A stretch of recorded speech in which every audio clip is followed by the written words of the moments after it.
Well, let's adjust that ever so slightly, because I don't quite know what's going on. A few technical problems. We may not be broadcasting on the FM frequency, 97.3, which we're so famous for. Anthony, Anthony? Yes? Have you got a radio there? What? Yeah, I've got a radio. Is it FM? Yeah. Could you ever listen to it for us? I can't just turn it on for you, hold on. Good lad. How are you keeping? You okay? I'm alright, yes, I'm alright. Let's get LBC. Okay, well, hang on, why would it be tuned to another radio station? No, it's not, I'm just trying to, because it's not all tuned in, so I'll just go and get it. Okay, so it's 97.3 on the FM. FM, okay, here we go, got it. Is there anything coming out of that radio? Yeah, there is, do you want to hear? Yeah, go on. Here you go. FM, okay, here we go. Oh, there we go. And that's definitely not digital? Yeah, it's just definitely, yeah, it's all fine. That's not digital, that's FM? Yeah, it's FM, yeah. Oh, okay. Well, something very odd is happening at LBC Towers. And we may have to abort this studio. And let me just try... Can you put up this second line, Chris? Let's try this. Line 2, you're on the wireless. Hello, Ian. Hello, line 2. How come I just got straight through? Because I'm just put you through. We may or may not... Oh, you bottled it. Okay, well, let's try this one. Line 5, you're on the air. Hello? Hello, line 5. I can hear you on FM. You're on FM and it's fine, is it? I'm on FM and it's fine. Okay, thank you very much for that. There's something very odd. Let's try this one. Line 1, you're on the wireless. Hello, Ian. Hello, line 1. Ian, I've been sad since Arthur Lee died. Oh, man! Oh! I had a little cry on Saturday. Tell me about it. I had a cry on Friday, but I was trying to get Valiant to play a tribute. The fascists wouldn't. No, of course he wouldn't. You know, I should have... Damn, I should have brought something in. I have nothing. If anyone... Basically, Arthur Lee... everything's slightly confused here. I'm still only getting it in one speaker, by the way, Chris. In one headphone. Still only coming through. There's a few technical problems going on. This is Ian, is it? It is indeed. Hello, sir. For those of you who don't know, Arthur Lee was in the 60s rock group Love. They did the brilliant Forever Changes, and they did some other brilliant albums as well. Let's not forget those. And he died last Thursday. I only found out Saturday. Very sad. And I was listening to Reel, and I had a little cry as he was singing Cowboy. Yeah, it's so sad. He's such a pioneer. I saw him live about 6 or 7 times, man. He was fantastic. Yeah, I saw him at the festival hall. Was you there where they had the orchestra? Oh, God, it was fantastic, man. I cried there as well. Yeah, I cried there. I saw him... And it seems to be working, so there's something there, which is good. Diane? Diane there, hello. Oh, hello. Hello, Diane, you're on the air. Oh, yeah, no, it was fruit stock again on Sunday. And what someone has emailed me what the Arrested Development big hit was. Of course, it was Everyday People. Is that what it is? Yep. I wouldn't have known that, but there you go. I'm everyday people. Something like that. So so Fruit Stock on Sunday. Again, yeah. What bands were playing? I don't know. My daughter came back with a CD by a band called Whiskey Cats. Whiskey Cats? Which is really good. I don't believe that for 1 second. It sounds awful. No, it's really good. Really funky. The Whiskey Cat. Well, you use the funk word, which again doesn't sound great. The Whiskey Cats. You know, she probably never heard of them. Word. She'd say wicked or something, wouldn't she? Yeah. Yes, I suppose. Do you know what funky actually means? What it literally means? I haven't got a clue. Don't tell me it's going to be something rude. It is something rude. So rude I can't tell you on the radio. Oh well, there you go. Yeah, Let's have a go then. It's the smell of something, but I can't say. But I wouldn't have thought the Saturday night Arrested Development, Sunday the Whiskey Cats. The Whiskey Cats. There you go. Okay. Up and coming, the next big band. Oh, we'll see about that. Diane, you've not seen this thing on a Saturday evening, have you? Called Prehistoric Park. I have. I haven't. No. You've seen it, have you, Anthony? Yeah. There's posters for it everywhere. Wait, what is it? Is it like a drama series? No, it's like you know Jurassic Park. Yeah. Yeah. It's something like that, and they from the computer they put different creatures on the TV and pretend to chase them and stuff like that. It sounds alright, doesn't it, Diane? Hunt them down. Yeah. It's not done. It's really good though. Dinosaurs on the telly though. You what? Sorry. We've had too many dinosaurs on the telly. Yes. Getting bored of them now. Yeah, dinosaurs. It was big. They were big for a while, weren't they? All wicked, but well done. Next. Bye. Bye. Oh, see you later. Oh, what? Oh, that's quick. Where's she gone? Well, she's just put the phone down. What was going on there? I wasn't saying next caller. I was just saying next subject. Oh dear, Anthony. Listen, I've got lots of calls, so I'm going to say goodbye to you a bit early. Okay, can we try to ask Anthony tomorrow? We can have a go at it tomorrow, certainly we can. 0870 90 90 973 is the phone number. I was just watching this prehistoric park. I'm getting a cold. I've got some Vicks somewhere. I might have to do a bit of Vicks live on the air. Unless I've taken it out of my bag, in which case I'm scuppered. Damn, I've lost it. I couldn't work out if it was like an adventure series, or if it was like a sort of documentary Walking with Dinosaurs 5 years after Walking with Dinosaurs, because it was all it was Del Boy was narrating it, and then it was this Del Boy narrated it, not Del Boy, Frost. Well, the Frost. It's the same man, isn't it? Yeah. I didn't know that for ages. It's the same man, League of Gentlemen, Shirley. David Jason. Oh, David Jason. Yes, that's it. That's his name, isn't it? Have you seen this prehistoric park? No, I haven't. No. And it was him because it looked. I started watching it, and it looked like an action adventure because you saw this film crew being and the guys going, "Bloody hell! It's a pterodactyl! Quick, scarper!" And so they ran and hid in this cave, and then David Jason goes, "Meanwhile, in China, you plonker, this was going on, and it was. I couldn't quite get to grips with it. What was happening on it?" Oh, that's killed that conversation anyway, which is something. Why have you called in, Shirley? Well, I'm being a bit cheeky because I've read something in the News of the World. I don't normally get the News of the World. Uh-oh. But I swear to God it wasn't me, and I will sue anybody that says so. Well, there's no names, no Pactula or anything, but it's talking about somebody called Alicia Duval had a fun one-on-one with LBC Radio. Yes. It says... Now, who is it? First of all, OK, who is Alicia Duval? I'm aware of the name. Well, I don't know. It says Love Island quitter. So she's obviously... Oh, OK, she's one of those, OK. And what does it say in the News of the World? Read it out. Well, it says, verbatim, during a loaded magazine party, she and a radio reporter went off to find a quiet spot to record the interview. Nice. The duo was spied minutes later in the stairwell of the Playroom, Soho, with their tongues down each other's throats. Crikey. And I thought, well, that sounds like Iain Lee. What, me snogging a beautiful woman? I don't think so. Well, let's just say it wasn't me. Oh. But there we have... I can't say who it is, obviously, for obvious reasons, because I don't want to embarrass anyone. Everybody else on LBC is too old. Well, we have a team of 3 showbiz reporters... but 2 of them are women, aren't they? I thank you, Shirley. You've done the math. I've said nothing.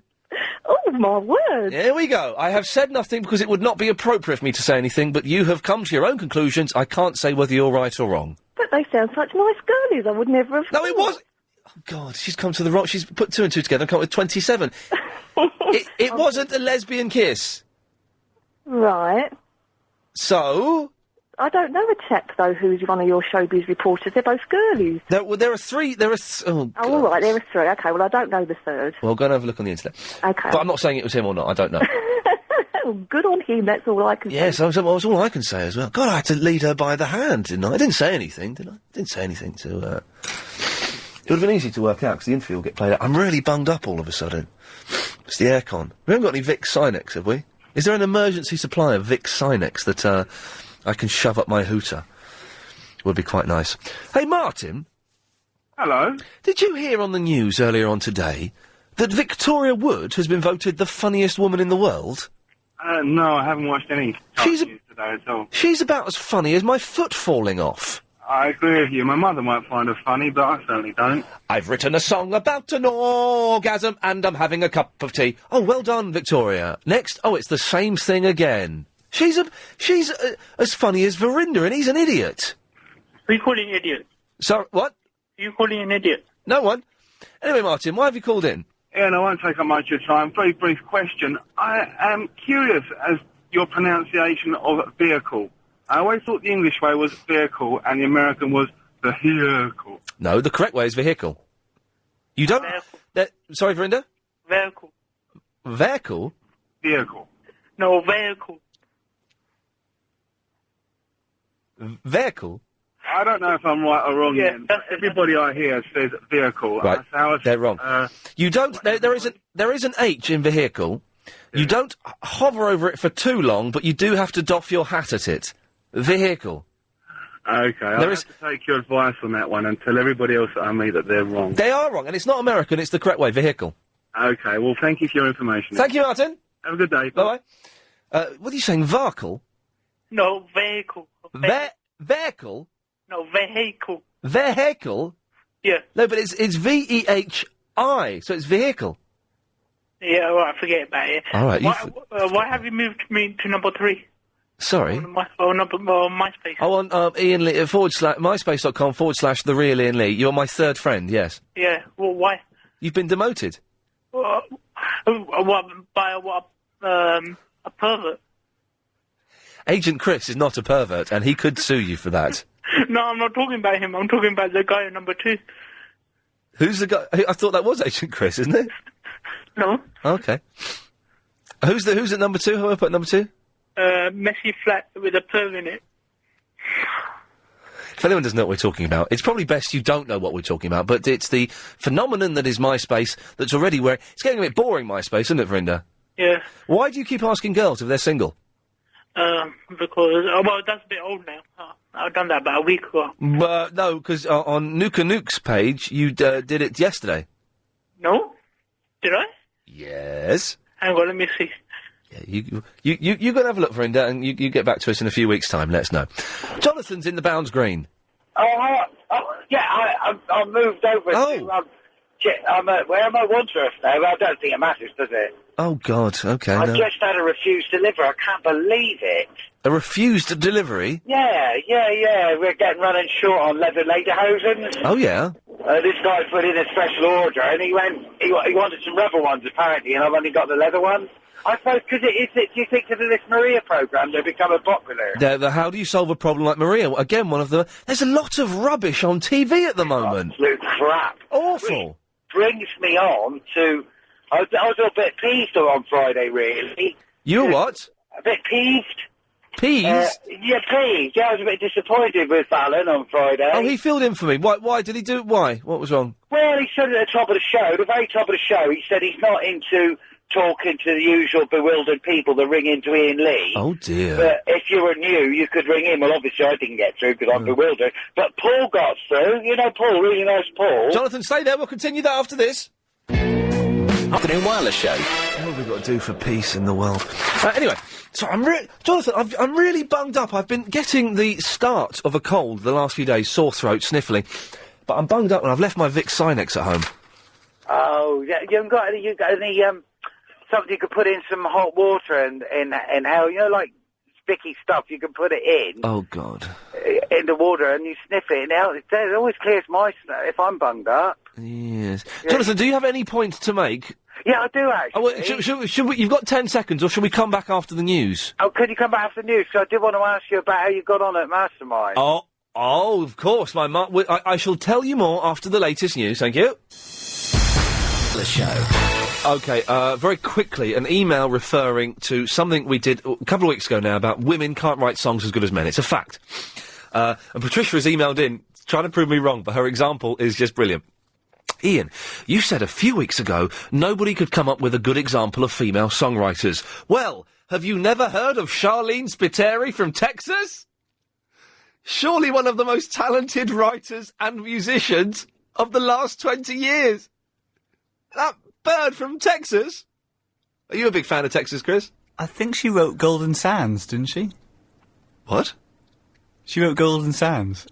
What's that? Oh, don't forget it. Sing it. Sing Golden Sands to me. Golden Sands... I can't remember it. No, I don't know if she wrote that, but she wrote, a load of rubbish songs. Anyway, so no, you're wrong. You're wrong. But today we're talking about... we're trying to find out about this... Well, we found out a bit about this fruit stock thing. I don't want to give them too much publicity because I haven't received any free smoothies, so they can get knotted. But we know on Saturday night... in Regent's Park, Arrested Development were playing. Wow, I didn't know they were still alive, those guys. And we want to know who was playing on Saturday. On Sunday, anybody watch this rubbish prehistoric park? What exactly is it about? And Victoria Wood isn't funny. Is she? Oh, I'll have a cup of tea and an orgasm. That's it. That's her act for 20 odd years. She was married to the great Soprendo. Big fat boof. What's his catchphrase? Big fat boof. Something like that. I'm not sure. And plenty of other stuff coming up later on in the show. But we were speaking before the break to Jonathan. About Mastermind. How'd you get on? I'm dying to know. Well, on Friday, as you correctly say, I bunked off work and I did Mastermind. I'm really bunged up, I tell you that. I can tell it. You sound well bunged. Yeah. So what do you get for your specialist subject? Monkey. You get 2 minutes worth of questions. I was very nervous, very sweaty, kept going to the loo. I got 15 points for my specialist subject, the monkeys. Wow, that was good. Yeah, at the end of the round 1, I was in the lead. Right. Then round 2, general knowledge. At the end of round 2, I had 26 points. I won it easily. Oh, excellent! Congratulations! I am the mastermind. Oh, congratulations! So you'll be able to tell us when it goes out, then. Exactly. As soon as I know, it's either September or maybe Christmas. They were kind of a bit vague. But I won mastermind. I destroyed Scott Mills, who I think he got about 4 or 5 in total. He's the dude off Radio 1. By the way, we need listeners, but I don't mind this today. If you want to phone up Radio 1 and diss Scott Mills, you're more than welcome to, because I think he got 5 in total. 2 in the first round, 3 in the second round. I beat a Nolan, and I beat, what's the guy's name? Not Jimmy Cranky. What was the fella's name? The guy who writes Cracker. Jimmy McGovern. I beat him. Oh, excellent. And who was doing it? Was it still John Thingy who does it? Who does the... Grumpy Humphreys. Grumpy. John Grumphreys, the grumpiest man in the world. Yeah. He picked on me a bit. He had this horrible bit, but when you sit down for the second round and before you start the general knowledge round, they do a little interview with you. Oh, it was horrible. That was the worst bit, he was just slagging off my body of work. It was quite unpleasant. Oh, he wasn't? Yeah, he was. Oh, what he was quite rude. Man. Yeah. But you know, it was fine. It was good. It was all good fun. I won a trophy and stuff, so that's kind of cool. Hey, get this. And in the first round, okay, I got 3 questions wrong, or there were 3 questions I didn't know in the monkeys round. One of the questions was, in one of the episodes, which crazy scientist steals the monkey's musical talent to put it into the monster he's created? The answer was Mendoza. The answer was Mendoza. Wasn't Mike Mendoza, obviously, the fat fool, but that was you'll watch, there's a great shot of me just laughing as they tell me the answer is Mendoza. I can't believe, it turns out, Iain Lee fears Mike Mendoza. Oh, have you got my email yet about that drink? About buying you a lemonade? Oh, I think that got deleted by accident, mate. You should probably try and send it again. Yeah, I think it might have done. I'll have to. Well, I'm not very good. I'm not very au fait on the computer. I think I pressed the right buttons, but I'm not sure. Yes. It did say send. It comes up send, doesn't it? And then you push it, click off. This because you're not very good with emails, are you? I don't. Well, I'm all right with emails, but I'm not very good with computers. Are you? Email. Sorry, I thought you said email. Sorry. Oh God, Jonathan, I'm going to say goodbye to you. There we go. Mark. Oh, good afternoon, Ian. Good afternoon to you, Mark. May I just give out the telephone number if anyone wants to call? 0870 90 90 973. I can feel my nose getting more and more blocked as the afternoon progresses. Take a quick slug of whiskey. I don't drink. You don't? Oh, sorry. No. Well, for medicinal purposes, yeah. Purposes, yes, I suppose I could possibly. Anyway, congratulations. I prove to all these idiots who think you're an idiot when they ring up. You've proven that you're not. Yeah, the second place person, Jimmy McGovern, was 7 points behind me. Yeah. I destroyed them. But also, congratulations on winning some money for the charity. Can we... Well, the thing is, everyone's fee, which was £2,750, goes to the charity. So whether you won or lost, everyone, the money went to the charity. And do we know which charity you...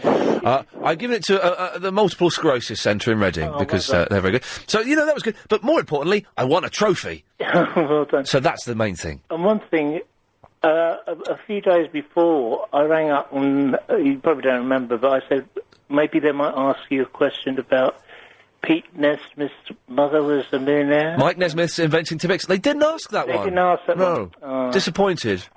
Oh, and I was listening to you last night. So I'd just like to say good work. Do you get it? Oh, yes, yes. That guy. I've never heard you say good A fella work. phoned up last night. I'll explain what's going on, because it's all a little bit here at the moment. On the Triple M show last night, 10 to 1, Sunday evenings, 3 hours of calls going straight to air. A guy phoned up. I think he was called Pete. I'm not sure. I don't know. And he had a go at me, saying I was an idiot, and that I continually said the phrase, good work. Yeah. Which I don't think I've ever said. Listen, Ian, I listen to you all the time, and I honestly can't remember you saying good work. No. You might say wicked. I say wicked. I don't even remember. Vaguely ironic. Wicked that much, but I say in it quite a lot. I can, yeah, but I can't honestly say, hand on heart, I've ever heard you say good work. No. So, and anyway, congratulations again. Thank you, Mark. Hey, Mark, you're not a fan of this prehistoric park, are you? Never even seen it. Well, it's on Saturday night. It's like one of ITV's flagship shows, and I couldn't get my head around it. Well, talking about that, I mean, do you watch Lost? Because I haven't actually watched it. Oh, I love Lost. What is it? It's worth watching, yeah? Yeah, but the thing is, you wouldn't be able to pick it up now. You've got to start from the beginning. Yeah. Get the DVD box set and enjoy. Right, okay. It's one of the greatest television shows ever made. Really? Yeah, oh, yes. Okay. Yes.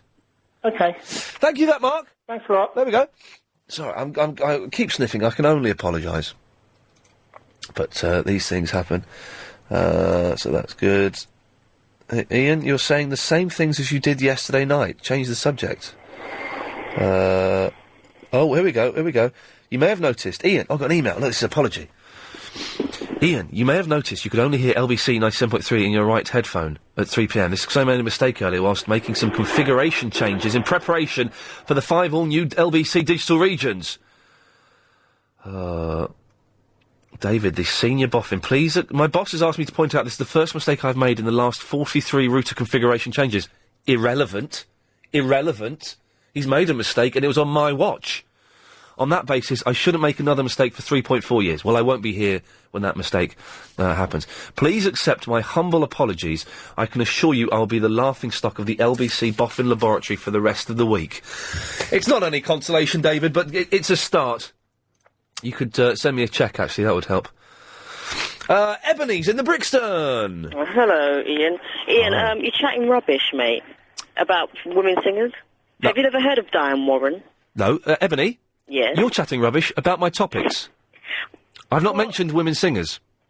No, I'm not talking about women singers. I'm talking about women writers. Oh, then you should have said women writers instead of saying women singers. All right, I beg your pardon. That's quite all right. I've already won this argument. Well, you haven't won. Well, because you started off talking out of your bum. I can name you 2 right now, or 3 actually. Okay. Women who've written songs. And let's clarify. We're definitely talking about women singers, not women writers, not women singers. Yeah, there you go. Okay. That's a point to me. So it's 1-1. Well, no, it's not a point to you. I was taking the mick. So it's 2-0 to me. No, it's not. It's 1-1. All right. Can I name you 3? Yeah, go for your life. Okay. Right. Diane Warren. Who's she? What's she written? Can't Fight the Moonlight. What's that? By Leanne, the song. Oh, she wrote a song. And that stands up to any song written by a. That's as good as. Hold on a second. No, we're doing these one at a time. That's as good as a song by the Beatles, is it? That's as good as a song by Jimmy Webb, is it? That's as good as a song by Neil Diamond, is it? Of course it's not. It'll be forgotten. It's already forgotten in that I don't know what it is. All right. Well, I'm not going to sing it, but all you need to do is just go down to HMV. The very fact that I have to go and research it means that it can't be as good or as long-standing. Can I move on to our second one then? Well, I can't even do the topic we did 3 weeks ago. Yes, of course you can. Well, so that's what that one's. Okay, Kate Bush. Now she's a fantastic singer-songwriter. She's written 3 songs that are half decent, but they don't really stand the test of time. And yes, they do. Cloud Busting stands the test of time. And so does Wuthering Heights and Babushka. Oh, you're using Babushka as your example of a good song. It's called. It's a great song. It's called Babushka. Babushka, yeah. Babushka, Sing that out loud, but I ain't singing it. No, that doesn't count. Good song. She's written one good song. She's written Wuthering Heights is a halfway decent song. I'll give you there are a lot of women songwriters, Ebony, who've written one good song. But their whole back catalogue does not compare to that of gentlemen songwriters. You're talking rubbish. Let me go on to my. Good argument. Okay, next point. Macy Gray. Oh, because she had that hit, didn't she? Yes, I Try, and other hits as well. She had that one big hit and some minor hits that didn't quite match up to. That's the English. That's the British music by public for you. No, it's not. It's her. songs. Angie Stone. Don't tell me you don't know who Angie Stone is. No, we're doing these one at a time. Okay. Who was the other? Who did you just say? Macy Gray. Yeah. No, it's not the British by public. It is. It's. No, it's not the British buying public. It's Her songs sell very well in America. I'm going to finish this sentence. Okay, go on. It's not the British buying public, it's her inconsistent and erratic songwriting that doesn't meet the standard. What a load of rubbish. Listen, can I explain something to you? Please do, Ebony. Right, not every song by the Beatles was good. No, that was awful. A load of crap. Awful. Okay, you've picked one out of, let me think, 1,000 songs. I Want to Hold Your Hand was rubbish as well. It doesn't stand the test of time, but at the time it was groundbreaking. What, Oblada? No. God, why is your mind all over the place? No, the song you just mentioned. What, I Want to Hold Your Hand? That's it, yep. At the time, it was groundbreaking pop. It was the first time. It was the first time a group had written their own songs and hadn't drafted in another songwriter to do it for them. It captured years of nicking other people's. It captured the sexual excitement, the frenzy, and the liberation of the time, all in Paul McCartney going woo. Yeah, and George Harrison was doing that as well. But I do agree with you. The Beatles have written some great Ebony, songs. stay there. Listen, stay there, because I love Beatles songs. No, actually, don't stay there. Go away, because you won't shut up. Let's go to the. So I was enjoying having an argument with her, but she didn't let me get a word in edgeways, and she was talking rubbish. Anyway, someone who doesn't talk rubbish. Nice. LBC 97.3 Travel Centre. Amanda Redmond. Thanks. I had to get rid of Ebony because she was prattling on like an idiot and wouldn't let me get a word in edgeways and couldn't hold a consistent argument. If you can do better than her, 0870 9090 973. Apologies for sniffing on the air. I don't particularly want to go down the route that women can't write songs as good as men, because we've done that twice already. If you can come up with a fresh twist on that argument, then of course you're more than welcome to come on. But it kind of reminds me, actually, but the whole thing about Victoria Wood, was it mentioned in the news an hour ago or so? Winning an award for being like the funniest woman in the world. Women aren't funny, are they? I thought everyone knew that. Women aren't funny. Not as funny as men. Yeah, yes, girls can make you chuckle. Girls can make you laugh a little bit, you know. You think, oh, that was... But they're not as funny as men. All of the great comedians have been gentlemen, haven't they? Oh, I'm trying to think... Yeah, there. Who's that? It's me. Who? It's Bash. Oh, Bash, hello. Hi. Yes, I'm right, aren't I? There aren't any funny women. No, you know what? I was just thinking that, because you know what? I hate Smack the Pony. Oh, it's awful, isn't it? Yeah, no good. Let's start thinking. Catherine Tate, not funny. No. French and Saunders, definitely not funny. No, even though my dad likes them, but actually that even proves that they're not funny. Yeah, exactly, you see. I can't think of any women that are funny. You get women that can act in funny films and can be funny when they're acting, but in terms of comedians... Yeah, and writing and stand-up and whatnot. None of them. Anyway, 0870 90 90 973 is the phone number if you wish to agree with me on that. Bash, what can I do for you? Yeah, I phoned in because you keep asking about this prehistoric park, and I caught it a week or two back, and I thought, what a load of rubbish. Because they've been big posters for it everywhere, so I thought it was something quite exciting. Exactly. You know, they've been promoting it so heavily, and obviously they spent a lot of money on it as well. Yeah. But, I mean, it's just absolutely... It's got this guy... I don't know if you've seen the similar sort of format before, but it's got this guy pretending, I don't know, like he's Steve Austin or something, you know, running around. Oh, yeah. No, we're chasing after the Tyrannosaurus. That's the bit I saw, was this guy running around doing exactly that. Yeah, but then you just feel sorry for him, because it's just like, okay, you're just staring at some green screen, aren't you? Really? Yeah. You're not actually... The teeth... You know, it must be aimed at 5-year-olds or something. And so it's not... It's supposed to be factual, is it? It's not like a drama series? Yeah, as far as I'm aware, there's no running plot line or anything. What's going on in the background, Ash? I'm actually meant to be at work at the moment. I've come into the corridor and I'm... Oh, nice one, fair play. Oh, no, we can dig that. Okay, it just seems... And also, the BBC did that like 6 years ago, Walking with Dinosaurs. So this shows you where ITV are at the moment. Bit behind. The TV at the moment is absolute pony. Have you seen this How Do You Solve a Problem Like Maria? Yes, Graham Norton and those three people... It's the gayest programme. Not necessarily a bad thing, but it's the gayest programme I've ever seen in my life. It's a bit campy. I mean, yeah, I couldn't really get into it. No, okay. I mean, some of the criticisms were coming up with the girls, and there were some of them... I mean, I was waiting for one of them to rip, like, the girls apart or something, you know, like Simon Cowell stuff. Yeah.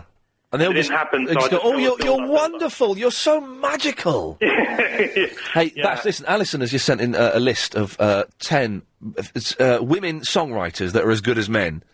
At number 10, it's Debbie Gibson. Oh, my.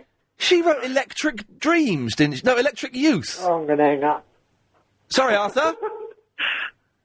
Who was that? She's hung up. She just hung up. Yeah. Go on forever. Arthur, what, sorry? Hello? Arthur, I'm talking to Bash. Sorry. Right. Okay, it's all got a bit confusing. Bash, I'll say goodbye. All right, no worries. Nice talking to you, Ian. Thank you very much. I did like Debbie Gibson when I was young. I used to do a free paper round and I listened to a cassette of, what was it, Electric Youth, I think her album was. What was the, real as it may be, it was only in my dreams. Not as good as Strawberry Fields Forever. Arthur, your turn now, sir. Sorry about that. That's quite all right. That's all right. Most probably this will be one of the shortest calls you've had. Oh, God. We was looking forward to watching you on Celebrity Mastermind. Oh, you And fool. I think you've rather taken the edge off it by giving us the results. Oh. Okay. You've told us how many you scored. 26. The ones you couldn't answer. There's one with Mendoza. So I really have to give you a black mark for that, Ian. Oh, Arthur, I'm very sorry. But maybe I was just pretending. Maybe I didn't do very well at all. Maybe, yeah. No, I did. I won. I got 26. Yeah. Well, I won't tell you who came second, third and fourth, then. I think you already have, haven't you? Oh, yeah, I did. Jimmy McGovern came second. Not to worry, we'll still watch it. We're waiting for the date to come out. Sorry, Arthur. Big fans of yours. God bless you. I'm sorry to have ruined it for you. That's all right. Have a good day. Thank you. Bye. Oh, dear. That's, itchy. That's not very, itchy. That's not very satisfying, customer. I feel bad. The thing is, though, I couldn't keep it a secret. Because it might not be on for like another 5 months. You've got to kind of, let these, things out. Chris is in the Belgravia. Hello, Ian. Hello, Chris. First time caller. Excellent. You don't know who was playing Fruit Stock on Sunday night, do you? No, but funnily enough, I was in Regent's Park. I wondered what all the people were doing there as well. Oh yeah. Yeah. But anyway, Well, what were you doing there? Just sort of just went for a little trip with the kids, you know. Oh, that's a bit weird. But anyway. Anyway, back to, let's get back on track, come on. Yeah. Enough dilly-dallying, Chris. Women not being funny, yeah, absolutely agree with you. Women's purpose in life is to laugh at our jokes, yeah? Yeah, okay. Women are only funny when they are funny unintentionally, yeah, like when they say something silly or they're unbelievably gullible or, you know, they run away from a spider or something. Yeah, that's right? funny, yeah. And when all these female comedians, you know what it is? What? It's just a load of political correct sympathy. Political what? Politically correct. Sympathy. It's part of the old, you know, political correct. Chris, I'm going to write that phrase down, and we'll come back to you after this. Rachel, hello, No, Chris, I can't work out the phrase politically correct sympathy. Politically sympathy that is brought about by political correct. Oh, yeah, okay, yeah, no, that almost makes sense. Okay, good lad, yeah. So, that's all it is. Political correctness gone mad, female comedians. Oh, here we go. Okay, you said the phrase that pays. Everybody, you know, everybody that's watching knows they're not funny. Nizreen, do you know any funny women? No, not at all. They're all terrible. Aren't they just? They're just, you know, when you can really tell is when you watch the stand-up comedy. Yeah. And the moment a woman comes on stage, you can just tell she's not going to be funny even before she opens her mouth. Yeah, because she's a woman. Yeah, and they're just like self-conscious. Yeah. I meant to ask you. Remember a couple of years ago, there was this thing on. Sorry, Chris, you can join in if you want to. All right. Yeah. Hello, Chris. Do you remember a few years ago they were voting for the best sitcom ever, and The Vicar of Dibley or something? Oh like yeah. that? Unbelievable. No, all these award things. It's I don't know where they get the judges from. I don't know how they judge it. I don't know. Well, that was allegedly the people voting. That was the voting public voting for Vicar of Dibley. What the hell was that all about? I don't know. I'd like to do a full audit, a full inspection on how that vote came about. Because that's clearly just The Vicar of Dibley is atrocious. I watched something the other day. I was with someone who said, "Oh, this is one of my favourite shows." So we watched a bit of it. Train wreck. It's awful. It's like it's lazy. It's old-fashioned. It's flaccid. It doesn't work at all. I know, and when you said something about the classics, like classic funny people. Yeah. You don't get. Have you ever heard of a female equivalent of like Peter Cook or Dudley Moore or something like that? Some people would say to you, they weren't funny either, were they? Let's be honest. Hang on. Who? Swearing. Sorry? Peter Cook and Dudley Moore, couple of blokes swearing. They weren't really funny. I mean, oh dear, no, See, you're just playing devil's advocate now. Now you. Are you playing devil's advocate, Chris? No, I do find some people genuinely funny. Like, for example, who's that bloke we've had recently? Harry Hill. He's a funny man. But Peter Cook and Dudley Moore, again, I don't know. I think they made a bit of a reputation for themselves and dined out on it for years after. They weren't funny. They made a reputation by being funny, Chris. Well, can you name one funny thing that they did? The Pete and Dud show. Pete and Dud.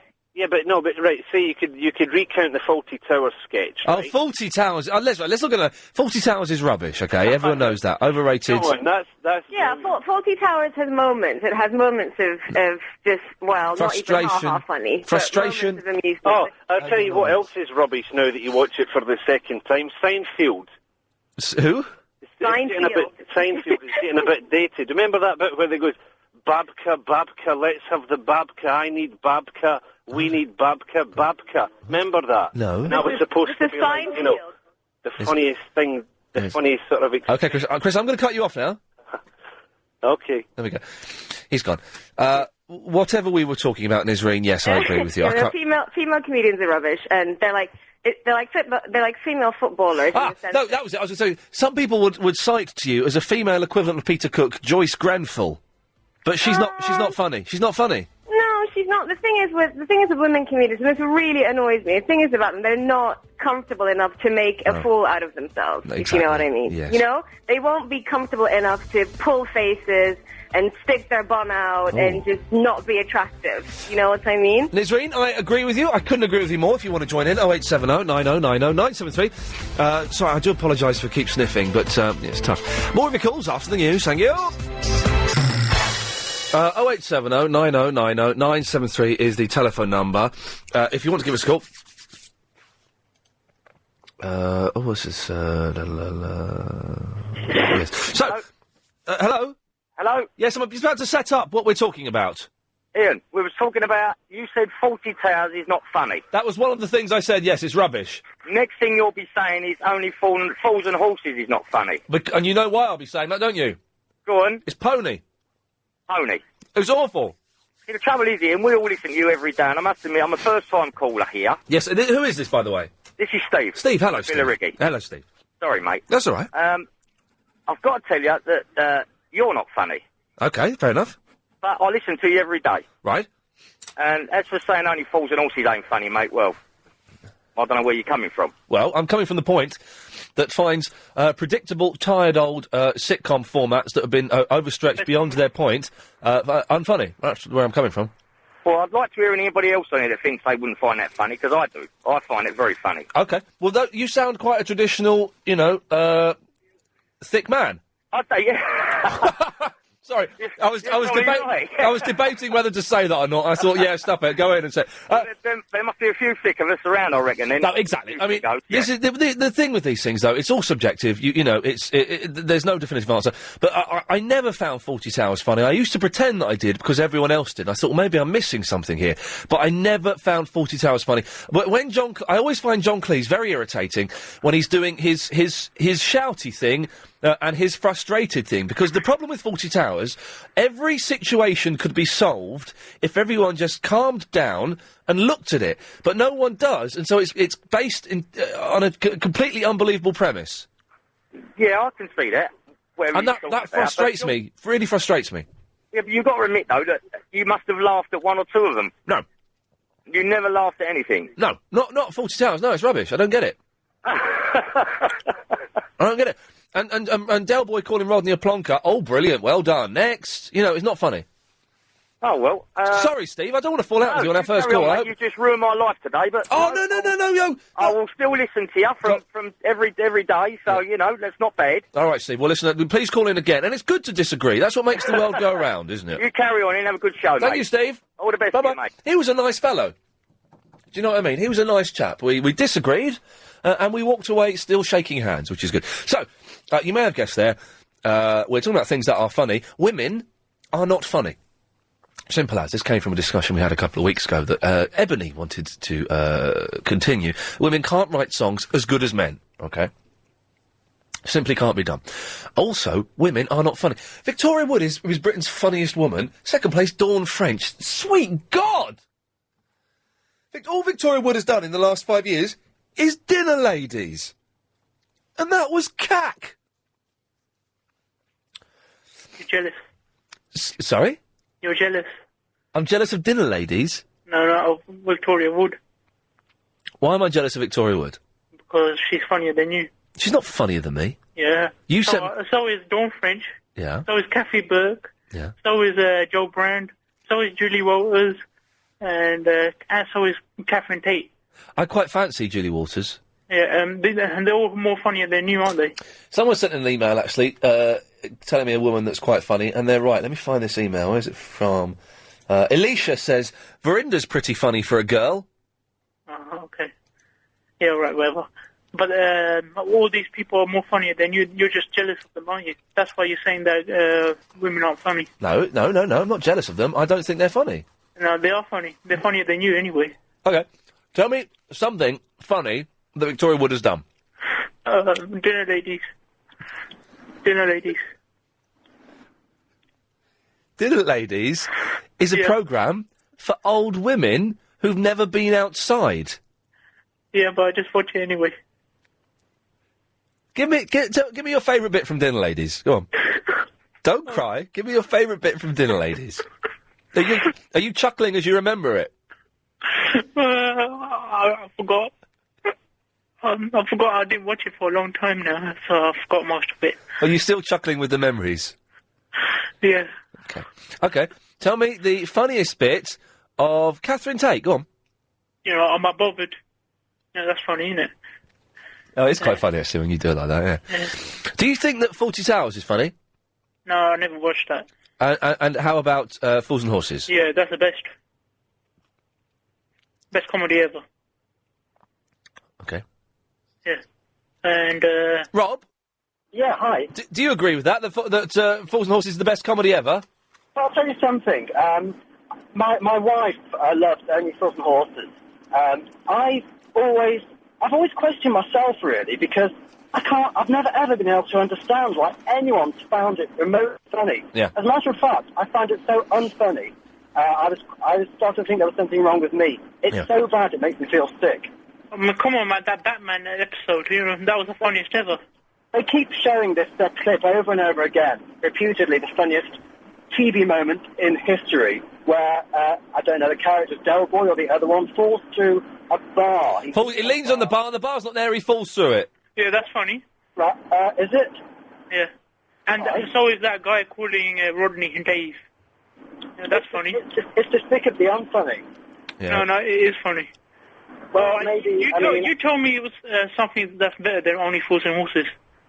The Office. Yeah, The Office is much better than Fools and Horses. Hello, are you still there? Yeah, but, alright, I suppose that is actually... Yeah, we won that, didn't we, Verinda? Yeah, one up, yeah. Alright, that's one, yeah, another one. Give me another one. Okay, Seinfeld. No, Seinfeld's rubbish. What? That's all American comedy is rubbish. Oh, whoa, hang on a second. The Americans do comedy better than we do now. No, they don't, no. British comedy is the best. Right, let's do this one at a time. Verinda, shut your face. Rob, how about Curb Your Enthusiasm? Never heard of it. Well, there you go, you see, it's genius. Where he writes an obituary for his wife's aunt, it's the funniest thing I've ever seen on TV. Oh, maybe I should watch it. When's it on? Yeah, it's on like some rubbish satellite channel. Go and treat yourself. You can get Series 1 on DVD very cheaply. It comes on Channel 4. And it comes on Channel 4 on Fridays. Oh, right, okay, I'll look out for that one. Okay. Well, I think the series is over now. Okay, all right, Verinda, shut up. Okay. I've cut you off. Rob, thank you for that. Yeah, pleasure. Good luck. Can we start a growing army of people who don't find Fools and Horses funny, please? Because I just don't get it. Right, the bit... And Verinda, the thing where he falls... he's dressed up as Batman and Robin. How is that funny?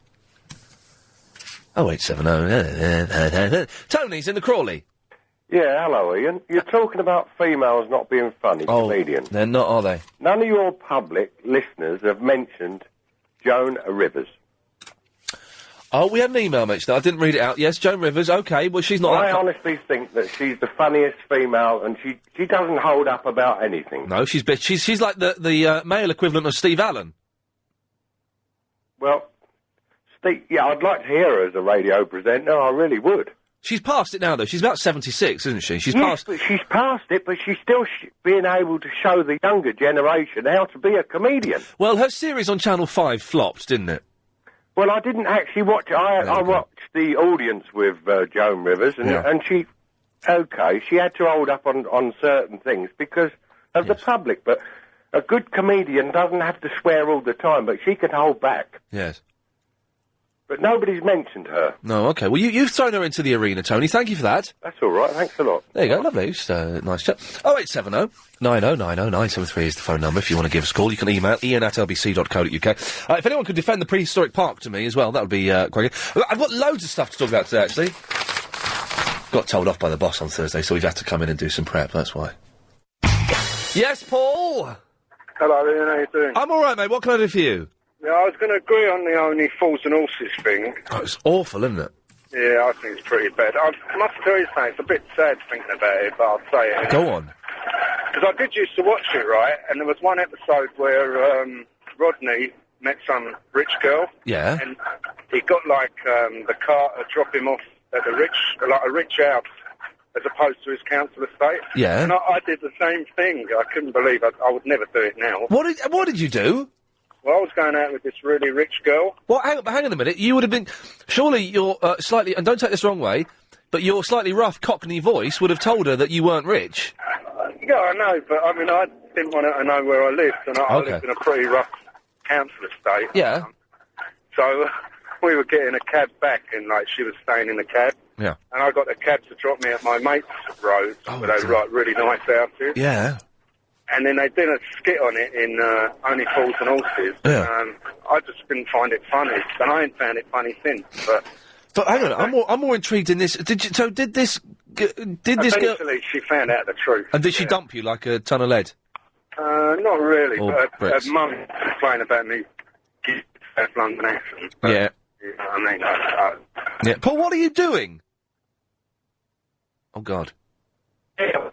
Paul? Oh, dear.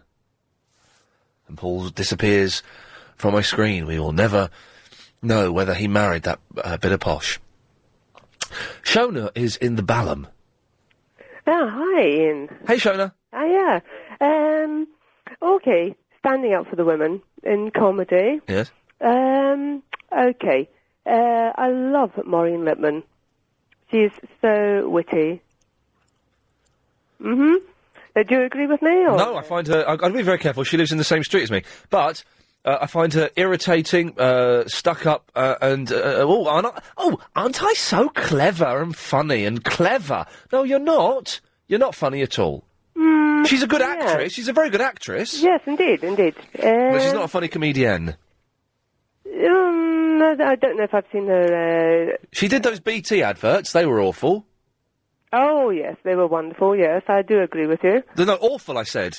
No, they were wonderful, weren't they? No, they were awful, Shona.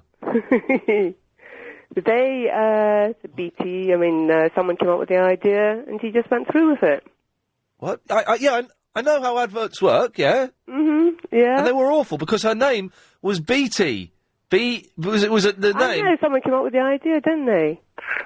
Yeah. And she went through with it, so she played the part, so she's a good actress. Okay, comedian. Yes. Yeah. She's a good actress. Mm-hmm. Not a good comedian. Why do you get her comic timing, I thought, was rather good. In the BT adverts? Mm-hmm. Are you being serious? Oh, you've got an ology. You're a scientist. Oh, no. No. Sorry? Hey. What? I mean, what do you think about the... What time did you start today, Shona? Hello? Yes? It's a very bad line here. Okay. Yeah? Yes. Okay, Okay. what do you think about the ladies in the Carry On films? Hattie Jakes, for example? God, oh, God. Oh, first of all, can you hear me, Shona? Yeah, just about. All Carry On films are rubbish. I agree. Thank you. Therefore, ipso facto, the women in the Carry On films are rubbish in those Carry On films. You may well be right. I think they pulled it off, though. for the... oh, there we go. You've done a bit of carry-on yourself there. Pulled it off. Nice. Clever. Yeah. Yes. Okay. Yes. You were in that opening time, were you, today? 11 o'clock? Hardly, no. Waited till 11:30. It's only decent. And, quick shandy. Oh, yeah. Kick the door down, yeah? Yes. Oh, she's steaming, this one. Okay. Anything else, Shona?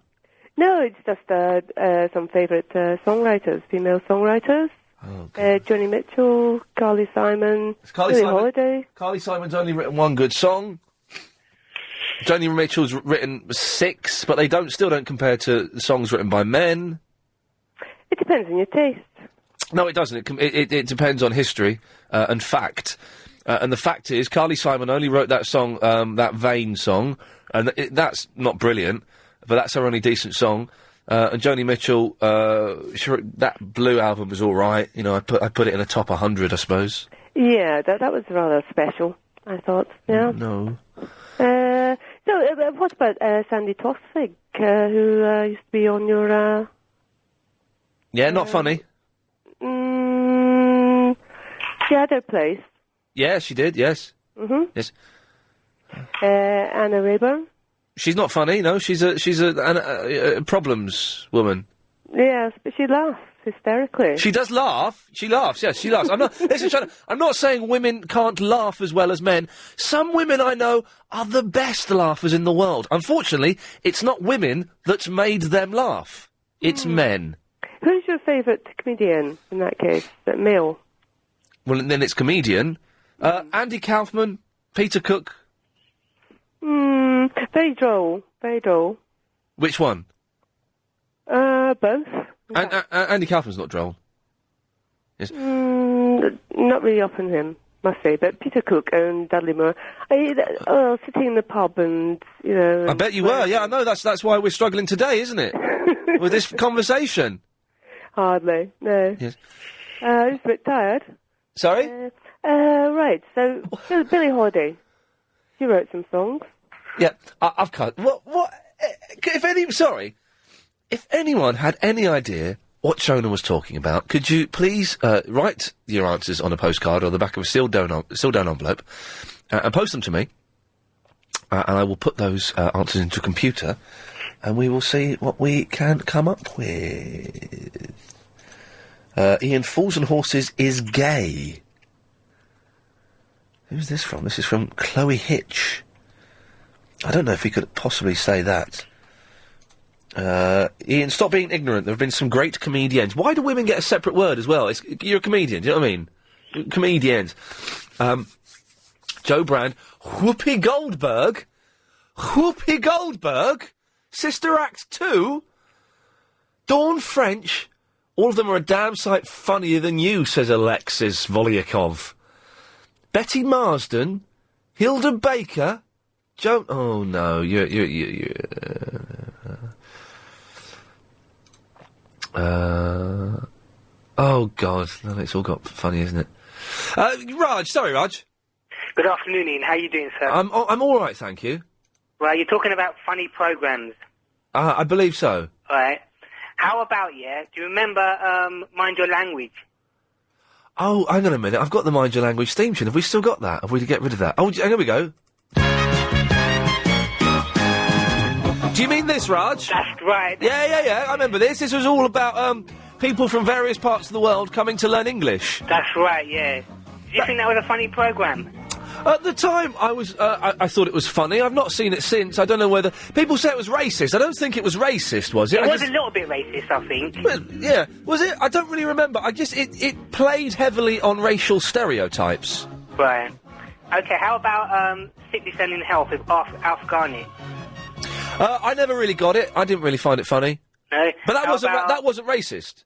No, it wasn't. It was a little bit. No, it wasn't. It was... The joke was, he was a bigot... But he always came unstuck. Right. Okay, how about George and Mildred? Oh, it was rubbish, wasn't it? You think so? Oh, absolute rubbish. Yeah? Yes. Hang on a minute. I've just realised, we're doing the topic that Verinder suggested to us 3 weeks ago. Really? How has this happened? He's tricked us. He manipulated your mind. He manipulated my mind, Raj. I'll give you one more. Go on. Okay, Mork and Mindy. Oh, what? Yeah. Oh, I used to love it at the time, but it's cack now, isn't it? And my favourite overall... Oh, dear, I accidentally cut him off. OK, well, we can talk about all of this stuff, for the rest of the show if you want. I'm getting lots of violent emails. You know our listeners are down. I think it could be a lot worse after today. We're going to lose all of the women. I do need some help, in as much as I've gone to a new bank, and I've therefore got 3 new cards. I'm only using 2 of them. I cannot, for the life of me, remember my PIN numbers. Any tips on how I can remember my PIN number? Because I've got the bit of paper with the numbers written down in my wallet, which is going to cost me a fortune if it ever gets stolen. If you could help, 0870 90 90 973. You can email if you want, iain@lbc.co.uk, and we'll speak to Barnsworth after the latest news. Oh, we're on the radio? Sorry, I was miles away there. There's a new Gene Simmons... Sorry, I was miles away. A new Gene Simmons series starting in America called Gene Simmons Family Jewels. And we're trying to... yeah. Anyway, so I didn't know anything about that, so I was looking at that on the internet. I can only apologise. 0870 90 90 973 is the phone number. Let's go to Dr. Sarah in the Battersea. Hello, Dr. Sarah. Hello, Ian. Hello there. I'm ringing to say I completely agree with you. Oh, at last, a lady voice of reason. Thank you. Yeah. I mean, I used to do a bit of stand-up, and I can tell you I wasn't funny. Oh, did you do it?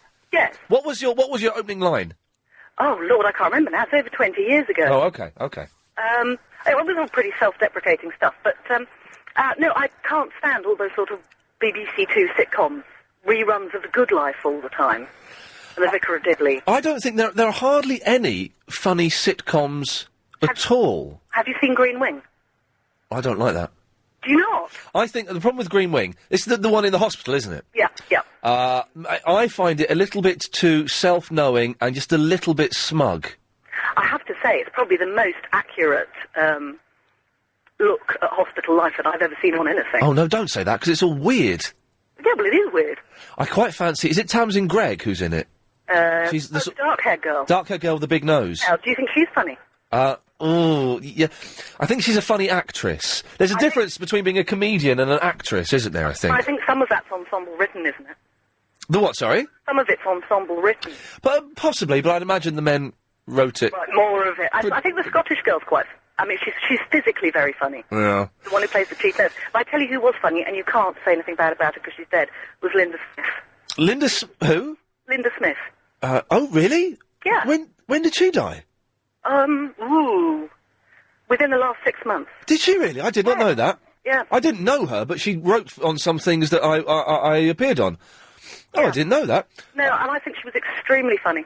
Okay. Well, even though she's dead, I could still say something bad, but she was all right. Please don't. Well, I'm not going to say it because she's dead. I'm not going to deliberately go, but just because someone's dead doesn't mean you can't dismiss their work. There's lots of dead female comedians that who I didn't find amusing. Yes, exactly. But I didn't know she was dead, and that's genuinely thrown me ever so slightly. Sorry. Well, that's quite all right. It's good to know these things, I suppose. Yes. She had ovarian cancer, but kept it very quiet for a long time. Wow. Yeah. Oh, that's a shame. Well, yeah, she used to write some bits and pieces. I think on the 11 o'clock show. But you'd agree that Victoria Wood is cat. Dreadful. Yeah. Absolutely awful. Comedy in a penny. I don't get that person. Yeah. All it is funny songs about orgasms and tea, and that's it. Yep. Dr. Sarah, thank you very much for that. It's a pleasure. There we go, lovely. And she's a doctor. So what she says goes, you see? Simple as. Hello, Barnsworth. Hi, Ian, how are you? You're not a doctor, are you? No, Okay. sorry. That's quite all right. Oh, sorry, I've just wolfed down a cheese and onion ciabatta. Oh, wasn't it nice? It was nice, but I've got quite bad wind as a result of that. Lovely. You know that Only Fools and Horses? I agree it is rubbish. Yeah. My dad likes it, which just backs up my argument. Alison's just written a very rude email about Andy Kaufman. Really? Yeah, it's a shame. Oh, dear. Okay. And American sitcoms are funnier than the British ones. Because in the British sitcoms, it's just like the same old tight jokes over and over. Yeah. Yeah, no, for a long time we were funnier than the Americans, but we're not now. The Americans are much, much funnier than us. Definitely. Simple as. Hey, Barnsworth, have you got any tips on how I can learn my new PIN numbers? Can't you change it to something that you like numbers that you know? Oh, do you know, I think I've just said something really stupid. Yeah, I probably can, can't I? Do you Yeah, not I have think to, you can when you put it in your. do you not have to do that the first time you use it, though? I don't know, but I know you can with mine if you put it in a machine, you can change it. There's somewhere where you can. So I could change it to my old... can we just swap that bottom line for a second? So I could change it to my old number, and let's just try... Line 10, can you give me a tip on learning my new PIN number? Eat lots of chuck eyes. Okay, that's certainly one idea. Okay. Well, maybe I realise now what I've said is, really stupid. Oh, no, it's not. It is stupid, Barnsworth. I'm an idiot. What was that? Emma? Yes. So, what did you say? I was just laughing at you saying you're an idiot, but there's another thing you can do. If you don't want to swap all your numbers over and change them, you can change them any time you want. Your line is breaking up. I can do what? Can you hear me? I'm coming into Cockfosters now. That's really bad. Oh, matron, yes, okay. Yes. What you can do is, what I do with mine is I've changed them to things that, I changed one of them to, like my joint account is in a date that we kind of remember together. Yeah. But my son's account, I've put into my mobile phone as though it's a phone number. Oh. And so I can just pull it up every time I use his card. Why are you using his card? Because he's only 7 months. Nice one! He doesn't know any better. Get him a credit card and max it to the limit. Yeah, but anyway, so that's what I would do. But can I tell you, I wanted to tell you something else as well about sitcoms. The only 2 sitcoms to watch are Curb Your Enthusiasm and My Name is Earl. Oh, no, I didn't really dig My Name is Earl, but because you said Curb Your Enthusiasm, I'll come down. Have you seen, Emma, in this case, we'll go some Barnsworth, we'll come back to you in a second, don't worry. Have you seen Arrested Development? No, but my friend who was in America, it's on in America though, isn't it? No, they've shown the first 2 series over here. No, she said to me, you would love it. If you love Curb, you'd love it. Yeah, exactly. 'Cause I thought Curb is very specific to kind of Jewish. It's like a real Jewish kind of comedy humour, and I didn't think, most people would find it funny. No, it is, definitely. I am not a Jew, and I find it hilarious. I hadn't even really picked up on the Jewish element of it, to be honest. Yeah, Obviously, well, he's very Jewish. I mean, I know 1,000 Larry Davids. But the thing is, I know 1,000 Larry Davids, and I think the Jewish thing is a slight misnomer, because anybody could be that self-doubting and insecure. Yeah, that's true. I think. My ex always used to think I was like Larry David, in any ways creative. I think possibly. I think it's funny that anybody listening to you doesn't like... It's funny if they don't like her because your humour's slightly similar. It's just a little bit strange. It's all stolen from that. Go and get Arrested Development Series 1 on DVD. I will. I'll report back. You will love it. Let me know. See you. Thank you, Emma. Bye-bye. Sorry, Barnsworth. I'm really trying hard not to sniff into the microphone, but failing miserably. Oh, I mean, you got anything? Like... I've got a cold. No, I mean, like, something that you can... What about hot lemon or something? We had some hot lemon, didn't we, Chris? Is there any... Have we got some hot lemon still? I think I've got a Beecham's. Could I have a Beecham's? Yeah. Thank you. I've got Vic Silex at home, but I try not to use it as I find it exciting. I find it, because it's a stimulant, isn't it? I find it, shoving something up my nose and squeezing it and, getting oh no, not for me, no thank you. But I shall use that later on, I think, this evening. So, in that case, that's that sorted then, I'll just change the numbers. Yeah, that... Idiot. Oh, absolute idiot. Barnsworth? Yes? I don't know if you've noticed up north, but over the last few days, over the last week, I've seen 3 women in London. Jackie, did you just belch? No, I just laughed. Okay, well, I sound like a belch. I've seen 3 women in London wearing pairs of gloves. Now, one of these women, I think, was mental, properly mental, because she just looked odd. But the other 2 women were proper, normal, sensible, mentally stable women, and they were black. What? Are they black, like leather? What, the women? I don't think you can say that.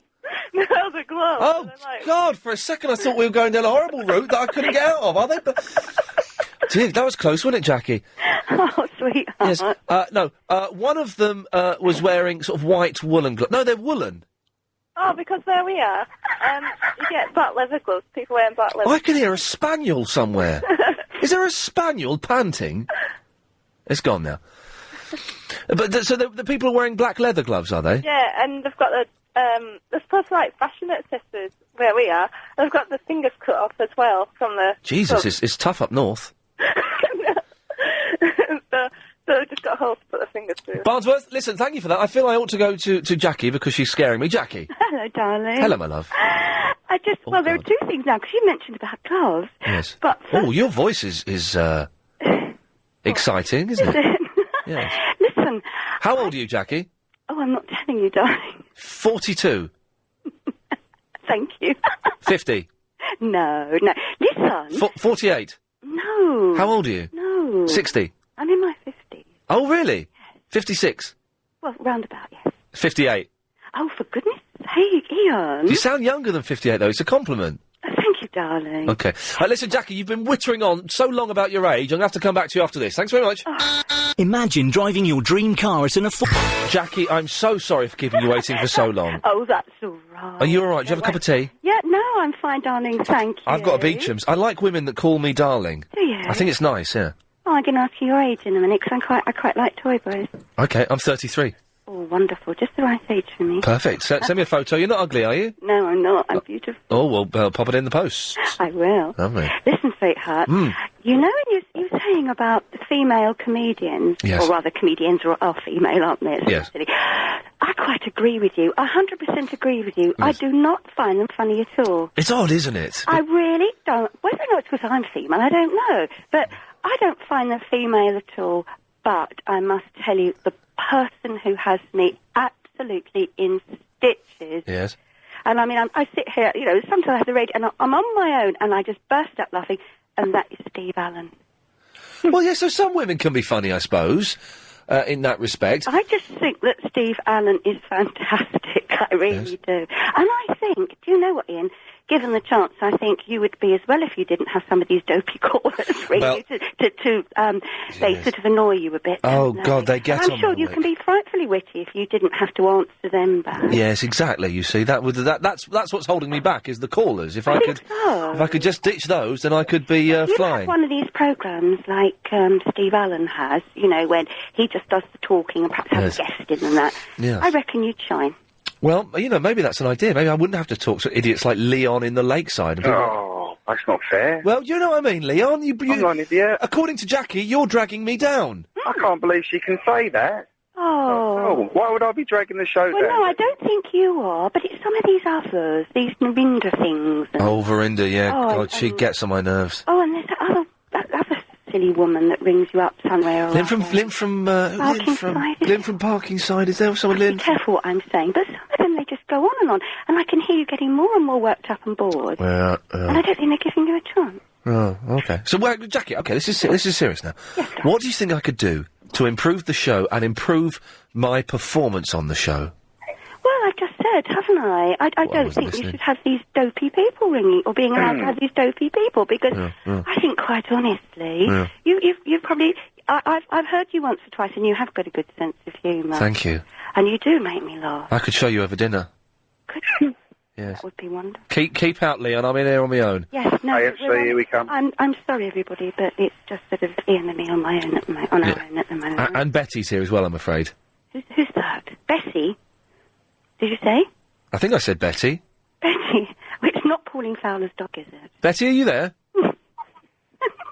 Hello? Yeah, there we go. I knew she'd join, that she'd wake up eventually. Hello, Betty. Hello, my darling. You're only speaking... Oh, I like her. You're only speaking to posh women with quality and refinement today. What's made you so choosy all of a sudden, you gorgeous thing? She makes me laugh. Hello, my darling. How are you, sweetheart? I'm okay. How are you? you? Yes, absolutely gorgeous. You're about the classiest thing I nearly said we've had on here. Well, it's not we, but you're about the classiest thing that's been on here for a few weeks, my darling. Darling, thank you. Listen, could we have a three? You always make me laugh when you come. Let's have a progressive dinner. We'll have the we'll have the entree at his place. We'll have the main at yours, and we'll have the desserts at Bogner. Absolutely. What do you think, sweetheart? Oh, darling, I think that'll be fabulous. I think it'd be fabulous. I'll bring along my profiteroles. Oh, would you? Are they a medical? I love them. Can I bring along my friend Leon? Can I come as well? Yes, Leon can come as well. Why not We could have a foursome, couldn't we? Well, a Something six. for a bit of roast. Darling, excuse me for being all mathematical, but I think 3 plus 3 plus... No, what is it? 2 plus 2 plus 2. I think that's 6. Oh, is that 6, darling? Oh, right. Where do the other two come from? I didn't Yeah. know about the other two. What other It's two? gorgeous. No, well, if we're all bringing someone... Well, that makes 8 then. Oh. 10. Oh, No, but really confusing me. No, but we've got to look after Ian because he's got a nasty cold at the moment. Yes. I know. Listen, you be careful with that Vicks. I was going to say, I'm going to bring his name? along. I'm going to bring along something to rub him with, I think. Okay, lovely. Well, darling, I'd be very worried about the jar of Vicks on the bedside table after that accident I had a few years ago. Yes. Right. Okay. Listen. We're not going into that. No, Jackie, I shall say goodbye to you. All right, darling. It's lovely to speak to you. Yeah, and to you as well. Am I? No, Betty, you stay there and shut up. Because Leon was technically... hang on, let's just... line 10, what do you want? Jackie! That's not helping. Leon was technically before you, Betty. And what does that mean exactly? Well, it means that technically Leon is before you, so I should go to him and get his point before I come to you. Oh, don't be too long, sweetheart. All right, Leon. Thank you. Yes. I forgot why I called now. I agree with you with the comedians. You know, I think the only good comedians there are men. And it's not being sexist or, you know, I'm not doing this to be deliberately obtuse. I genuinely don't find women as funny as men. And there are some women that... There are some really good actresses, of course there are, but women comedians and comedy writers aren't as good as men. Exactly. If you take, for instance, you got your Barbara Windsor. Sid James was always funnier. Bella Emberg, Russ Abbott was always funnier. Well, if you technically, like yeah. But I mean, but why is it? Do you think? Let's take this to the next stage. Why is it that men are funnier than women? It's not just being funny. Men are better cooks as well. Oh Christ! Now you've really put it on its head. Well, they are, haven't they? I mean, who have they got? Delia Smith. Who have we got? Lots more. That's true. Actually, we got Oliver's. Ramsey. We got. I love Jamie Oliver. He's gorgeous. Worrell Thompson. Yeah, Thompson's there as well. You got the Nick Nairn. Yeah. All of those guys, you know. So, yes, of course, Anthony's a very good advocate for low-fat diets, isn't he, my darling? Yes, OK, Betty, stay there. Leon, thank you for that. We'll come back to you, Betty, after this. Written a blockbuster screenplay, a best-selling book, or... here we go. Look at this. Ian, I am reporting something that will concern you. Rumour has it, fact, that you appeared on Mastermind over the weekend. It's true. With a few other celebrities. One of your fellow contestants, Scott Mills, has been slagging you off on his show on Radio 1... about a few things. One, your lack of public profile. Two, your intelligence. Well, I won Mastermind. I got 11 more points than Scott Mills got. He got like 5 or something like that. And there was rumours he was cheating because his friend was coughing in the audience. You spot that? His friend was coughing. One of the answers Scott Mills didn't get. The question was something along lines, what is the word beginning with P for cheap wine? Plonk. It's plonk, obviously. He didn't get it. I heard Scott did badly on the show. I'm sure you did better. Yeah. Can everybody phone up that Muppet on Radio 1 and bring him down to Chinatown, where I shall be waiting for him at approximately 8 o'clock this evening. Listen, my darling, yes? How did it go? How did it go? I won it. Oh, you didn't? Yeah, I did. I won it. Has it been on yet, my darling? I haven't had a television for the last 5 weeks, and I'm not getting one. I'm sick of it. Why have you got rid of it? It interrupts LBC. I can't be doing both, my darling. Oh, well, you don't have to listen to LBC all the time. I do, though, sweetheart. I'm only getting about 2 hours sleep a night. Good girl. Oh. You know who's on. Listen, the other thing is about the comedians. I'll tell you who's the funniest woman I've heard in a few weeks, my darling, is the Squirrel Woman on Nicker's show. Yes, I've heard that. We've heard that trail. It's hilarious. Yeah, I don't think it's supposed to be a funny story. I know, but that's what I'm saying, my darling. It's Right. the ones that don't mean to be funny. Yes. Look at the Queen. Yes. She's hilarious. Yeah, she is quite funny. So the woman getting hit over her body by her husband. Her husband was beating her with a walking stick to knock the squirrels. Yeah. Apparently they were on her chest. Yeah. Well, she said it. Yeah, she said, they're up my legs, they're on my chest. I didn't know what she was talking about. Now I'd heard the squirrels mentioned later. Yes, exactly. No, you're right. She Gorgeous. is. She's very funny. And listen, the other thing is, you know, I know it's not going to go outside this room. No. Has Steve Allen and Joan Rivers ever been seen together? Think about that. Oh, no, there's a thing. But Joan Rivers is quite funny, isn't she? Well, I thought Steve was until he wouldn't speak to me the other day on the radio. Oh, yes, we'll ring you back immediately, Betty, immediately. Did he not put you through on Friday? No. Shameful. Oh, Exactly. gee, my stomach's going then. Can you hear that? So is it possible they could be the same person? They look similar. It is possible, Betty. I hadn't considered that, but I'll look into it. Delve and probe. Yes, I didn't quite get that last reference there, but, So, Scott Mills is slagging me off, is he?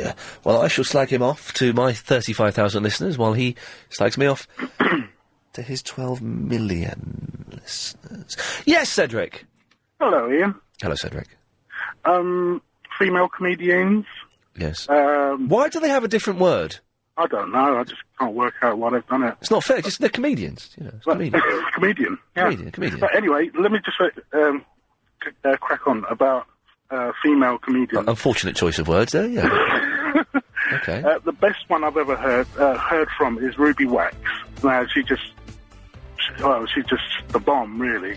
Yeah. Oh, okay. She's a bit irritating now, though. She's past her best. Well, when she was doing Girls on Top, I mean, that was... God, you're going back a bit, aren't you, Cedric? Well, you know, it's not that long ago. Well, it's about 25 years ago. Well, I am 30. Oh, well, there you go. Cedric, listen, it's a good... I'll put it on the list. I'm not sure, though. More of your calls after the news. There we go. Lovely. So, what are we talking about? Women can't write songs as good as men. Women certainly aren't as funny as men. It's not a misogynistic, let's have a go at women. I love women. Some of you guys are beautiful. But you're just not funny. We mentioned Prehistoric Park. That thing on Sunday night, whatever that was about. Was there something else I mentioned? Oh, we did the PIN numbers. There was something else I was going to talk about.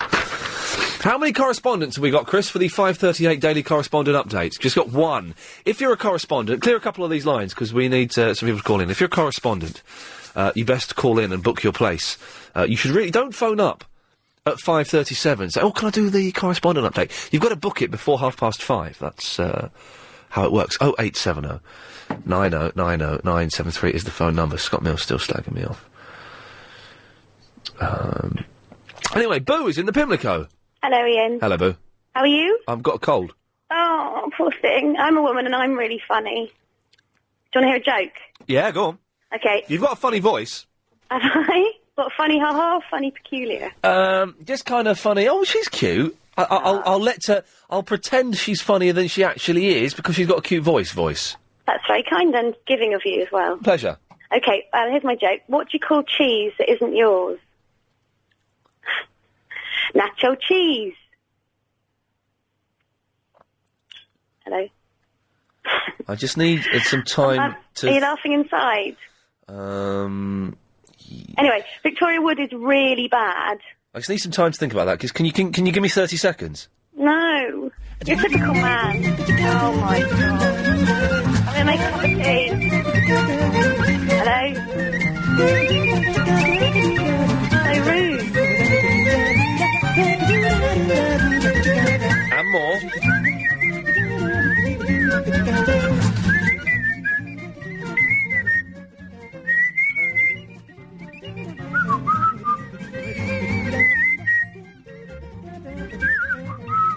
But what's nacho cheese? Like, not your cheese. Nacho. So the cheese you get with nachos is known as nacho cheese, is it? Yeah. Yeah, nacho cheese. You know, like cheese sauce. Nacho cheese. Okay. Nacho, like Doritos. Nacho cheese. Yeah, I know what... Yeah, okay, right, okay. But I do agree with you. Victoria Wood is so bad. Yeah. And when you said that, I actually laughed out loud in the bus and everyone thought it was nuts. Oh, there you go. She's so bad. But I have to tell you, someone who is really amazing is Chris Morris. He's a genius. Chris Morris? Yeah. Yeah, he's great. People often accuse me of ripping my entire act from him, and maybe I did in the others. Nothing wrong with that. He's great. No, and Armando Iannucci. Have you seen this new thing? Maybe you've seen this, Philip. Time Trumpet. No, I haven't. No, I haven't. No, what's it? No, I missed that. What's that on? Well, it's on BBC Two, I think, maybe now. It was on BBC Four. Oh, right. And it's like set... Isn't it set like in 2030 or something? What day is it on? I don't know, Philip. Oh. It's on Thursdays, I think, actually. Thursday. It's set in, like, 2030, and it's like a Talking Heads thing, and they're talking about the year 2007. And they have, like, people pretending to be old David Beckham and stuff like that. Pundits. Yeah, there's, like, those Talking Head pundit things, but they're old people pretending to be... Oh, right. Famous people. I quite like that. That's a good idea. Apparently it's very good. It's got very good 10 reviews. o'clock. Sorry? Time Trumpet with Armando Iannucci. or whatever his name is. Yes. You've just found it, have you? Yeah, just found it in Radio Times. Okay, lovely. Yeah. Half Can I an say hour. something else? Yes, of course you can, Boo. Sorry, I just want. Who's the guy who replaced you on Friday? Steve Allen. Yeah, I know you don't like to slag anyone off. No, I don't like him. You're very. Oh, don't you? No, we I- don't get. I We don't get on. We don't get I on. think he's the most negative man I've ever heard. We had a big falling out, and I don't, What? Because he's really bad. No, not at all. We had a big. He bullied me a little bit when I was quite new here, and spread rumours that I thought were inappropriate and untrue. So Child. yeah, we kind of fell out. But he'll be having a good old bitch about me at 5:20 tomorrow morning. In 12 hours' time, he'll be bitching about me. So make sure you set your alarms or get the premium podcasts. It's not really prime, is it? Prime time. Don't like him. He actually depressed me, and I had to turn off. But he filled in for me. And that's... Steve Allen's mentioned in the paper tonight. Oh, is he? Yeah. Oh, well, Philip, let's listen that's to this. why I Boo. phoned This in. might be good. Okay, let's have a listen. There's a letter in tonight's Evening Standard. Have you got a copy of the Evening Standard? No, actually, I felt for a second there. I felt bad about slagging Steve Allen off. I felt bad about it. I didn't intend you to slag him off as well. I just wanted to have a go. I felt bad about it. All he does is slag me off at his poxy shows. He just slags everyone off. I don't feel bad about it at all. Philip, okay, go on. What have you have got a copy of the Standard in the studio, Ian? No, I haven't. Right, it's the reader's page, and some guy called David Walker, who lives in SE1, has written in a letter, and the heading of the letter is The Decline and Fall of LBC. Oh, who's the letter by? I told you, this guy, David Walker. David Lloyd? No. Okay. David Walker. Okay. SE1, so all right. if he's listening, phone in, David. What it says, it has a go at the fact that, according to the rate, these, what they call Ray jars, yes. Yeah. That they've lost 223,000 listeners. Yeah, get it. Oh, lost them, yes. Yeah, and he says, and he reckons LBC's dumbed down so far. That's me. And then he mentions names. Oh, go on. Breakfast presenter Steve Allen repeats himself day in and day out. Hang on a with second. his bitchy bashings. Through the night presenter, Steve Allen. Well, early in the morning. No one has breakfast at 5 o'clock in the morning. With these same old Z-list celebrities. Yes. James O'Brien is dull. Okay, what's the point? And woe betide if you don't agree with the self-promoting Nick Ferrari. Okay, I'm getting worried that I'm not being mentioned. You're not mentioned, no. About the only good thing on LBC now offers is Anna Rayburn, who deserves much better than her current slot. If only you knew what the listening figures told us, Philip. Yeah, I mean, I didn't write this letter. No. I mean, but I read it. I just realised I hadn't got a Standard today, so I went out and bought one. Came back and opened it up, and the first thing I read is this. Blimey, well. Ian's got a good slot. Oh, I mean... Thank you, Boo. All right. I mean, this guy, come on, David Walker, if you're listening, don't just write letters to the Standard. Yeah. Phone in LBC, come on. Yeah. Philip and Boo are challenging you, Walker. Yeah, come on. Walker, come on. Come on, Bring Walker. it on. Plume anyway. Yeah. But, can I say one other thing, Ian? Well, I have to ask Boo, who's now my new... Can I say something else? Yeah, go for it, yes. I saw a film, I taped it Saturday night, and I wonder if anybody else watched it. It was on Film 4. Oh, yeah, which is now free. Yeah, it was called R Point. And what it is, it's a Korean Blair Witch project. Oh, that's going to be good. Well, I watched it, and I'm just still a bit puzzled about one or two things about it. Yes. So I wonder if anybody else watched it and what they thought of it. I love a bit of Korean. Have you seen... Have you seen Old Boy? Oh, no, I've heard about Old Boy, but I thought, no, I don't like the sound of it. Oh, it's amazing. It's about my top 5 films Oh, all well, time. you might like this. What it is, there's a South Korean platooner in Vietnam, and they hear these strange radio transmissions from an island. Right. And the people on the island who are sending the transmission are not supposed to exist. It's like Lost. They say it's more like the Blair Witch, because they go to the island, right, and you go around, and there's ghosts and goodness knows what else. Yeah. And it's on again in the week. Oh, I might take that. Maybe Wednesday. I'll have a look and see what day it's on. Thank you, Philip. Yes, it's on Wednesday. I should take at 1 o'clock in the morning. Old Boy is excellent, by the way, Boo. Yeah, it is, isn't it? Excellent. By the way, Alicia says get off the phone. I'm not on her phone. Okay, fine, fair enough. It's on Wednesday, Ian. Okay, well, I shall have some of that, Philip. Thank you for that. Okay. Okay, well, that's... David Walker was his name? David Walker, yes. You So bottle. come on, David, we want to hear from you. You bottler Walker. Thank you, Philip. Good lad. Oh, Boo, don't cry. Oh, I was laughing in a funny way. Oh. Nice. Anyway, well, I feel we should say goodbye. Okay. Call me any time. And you fancy a drink later, is it? I'm probably busy. But yeah, washing my hair, maybe another day. Ooh, that was No, awkward. no, I wasn't being horrible. Yeah. Okie dokie. That was embarrassing for one of us. That's it. Darling, the workshop. Yes, I am, yes. Yes. Well, not at the moment, obviously. Well, you just said you were. Oh, I have to pretend that I am, just in case some of my customers listening. Okay. I am working hard. But are you really? I've got my hammer in my hand and the chisel as well in the other one. Well, where's the phone? Oh, it's sort of, how do you say that? You know, it's very far away from me and I have to shout. And I'm working and I've got, listen. Oh, no. Hammering. Oh, that's it. Definitely, she's definitely in the workshop, ladies and gentlemen. Yes. That's good, so we can all relax. Oh, okay. Yeah. I've got to do one of those sort of Nick Ferris advert, which is, you know, I'm fuming and I'm incensed, you know, and all that. Yes, okay. Because I can't believe that, you know, you're such a learned, is it how you say, learned man, very, you know, full of knowledge. Thank you. I won Mastermind. Yeah, I know. Whatever Scott Mills is saying on Radio 1, I won Mastermind. And I'm impressed. Yes, thank I'm you. not worthy. You're not, you know. But you must have heard of Spaced, obviously. Have you? The television series Spaced, yes. Yeah. Yes. Who wrote it? Simon Pegg. And? Come on. That woman. Yes? He wrote most of it, though. He wrote Shaun of the Dead. Well, yeah, okay, but that's completely different. No, it's not. It's very. I'm talking about Shaun of the Dead. Shaun of the Dead is very similar, and he wrote it with Peter Serafinowicz, which would imply that the majority of Spaced came from his pen. Right, not at all, no. Yes. I have to disagree. Yeah, but you're wrong. I'm not wrong. Sorry. No, I've got my Space 3 disc collector's edition in my hand now. Have you seen Simon Pegg's buttocks just inches from your face? I knew you were going to talk about that. I have, because he uses the same gym as me, and I often see him naked. Yes? Thank you. Are you going to ask him the question then? What question? About Jessica. What did she write in Space? I don't need to, because I know that he wrote most of it. You don't. Anyway, I don't really like Spaced.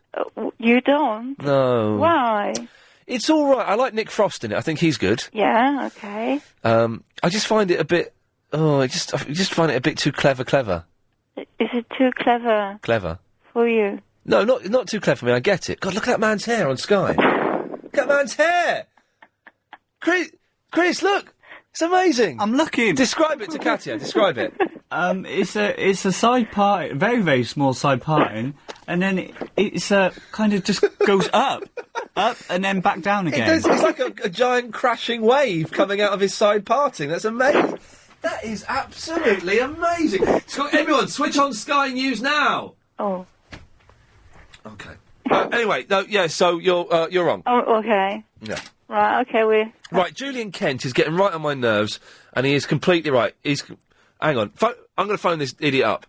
Can you go? Katya, stay there a second. Sorry, because this guy is getting on my nerves, and I'm going to have a go at him on the air because he's sending me email after email. He sent me about 50 emails, and he better have something worth talking about. He said, "Keep saying, phone me up, Ian, phone me up." 7, 8, and he's blocked my email account. So let's. I just sent him an email saying, "Stop doing that." He better be good, otherwise he's going to be.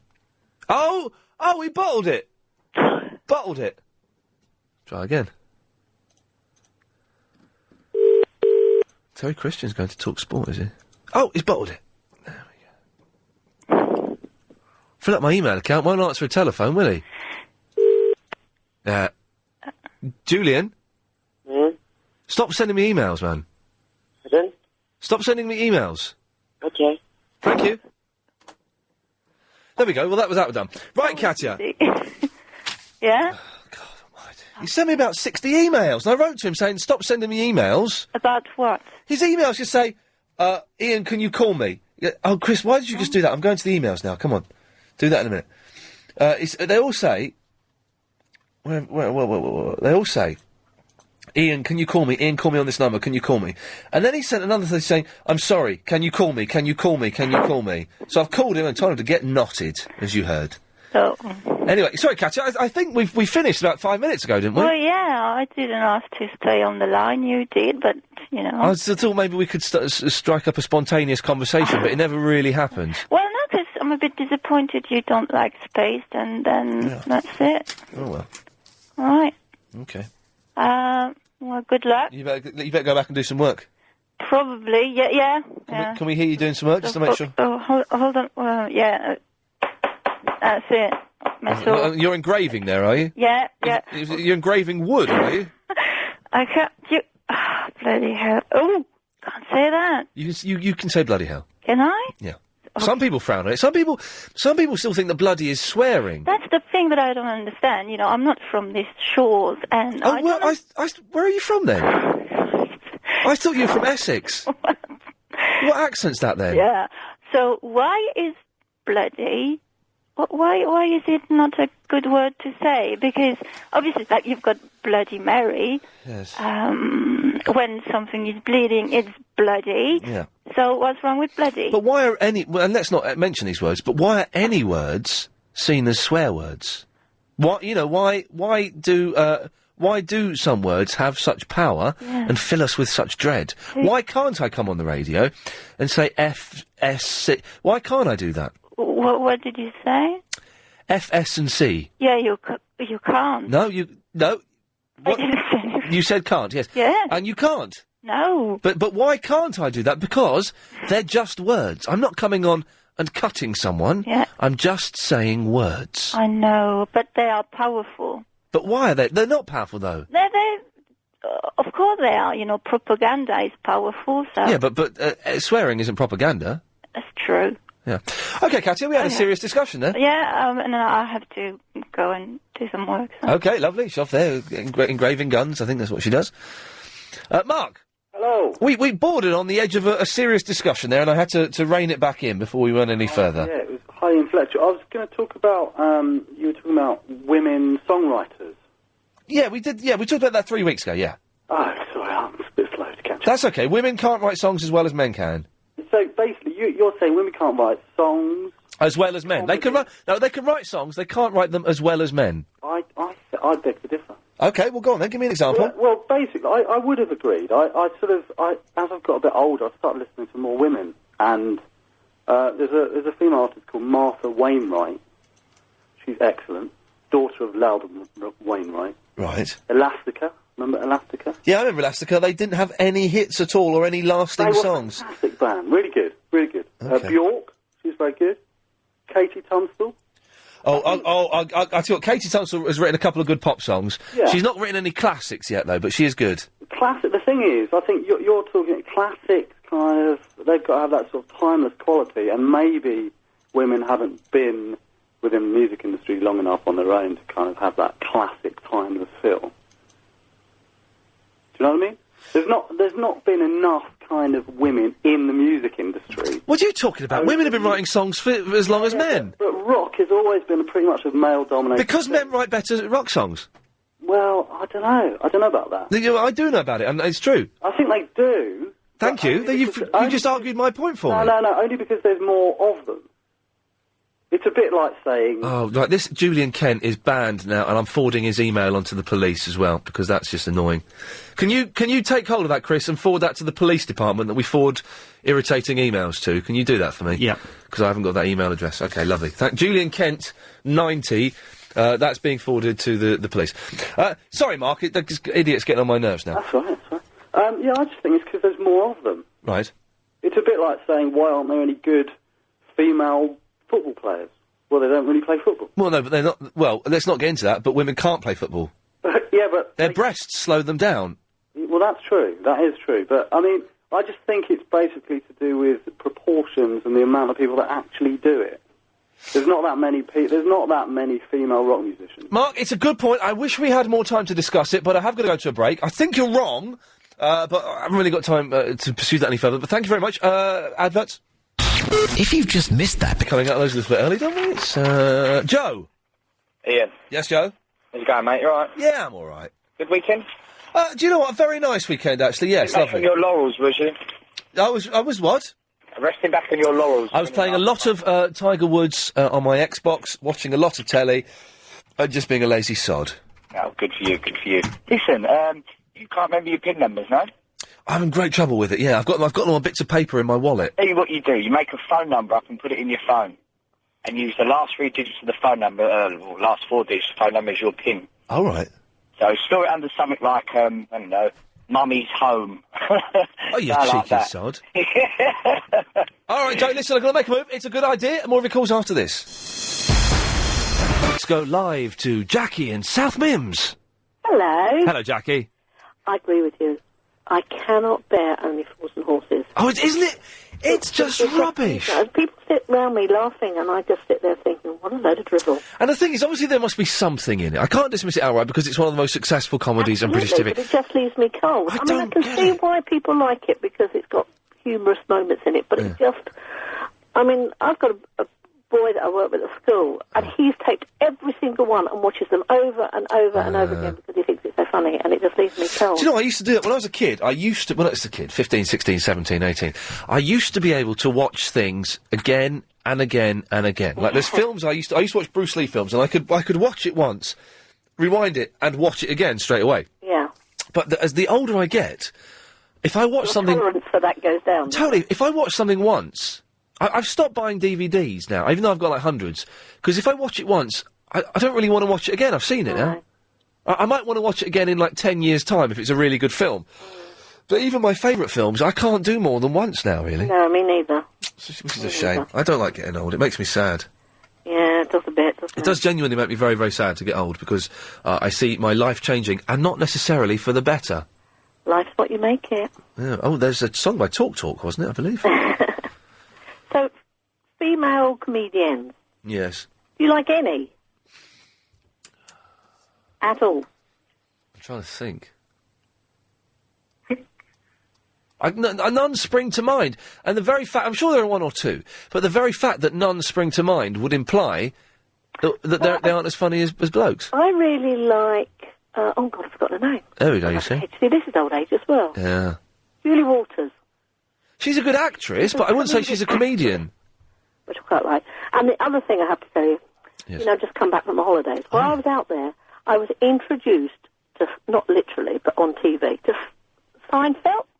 Oh, come on, yeah, the governor. That is so funny. It's brilliant. Ignore the first series. First series is rubbish. After that, it gets brilliant. And I was put off Seinfeld for ages because of that annoying ba-down, ba-down, bow, bow, bow, bow, bow, bow, bow, bow. Oh, it's very clever. It's great, isn't it? Kramer is genius, and George, you know, Absolutely. I really enjoyed it. Well, if you like that, then you should get Series 1. It's the best series of Curb Your Enthusiasm. Oh, right, I'm going to have to give this a whirl. It's by Larry David, who wrote Seinfeld, and it's kind of like it's supposed to be a fly-on-the-wall documentary of his life. Right. And it's the fun... Series 1 and 2, the rest are a little bit ropey. But it is the funniest and cleverest thing you'll ever see, I think. Oh, I did enjoy Seinfeld. It's good. Oh, good. Very, very good. Jackie, I've got to move on.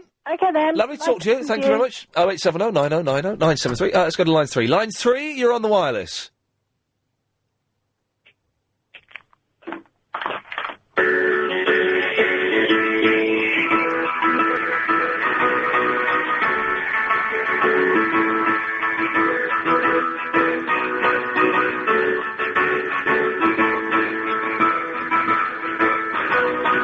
Today's gonna be the day that they're gonna throw it back to you. What the hell? By now, you should have somehow realized what you gotta do.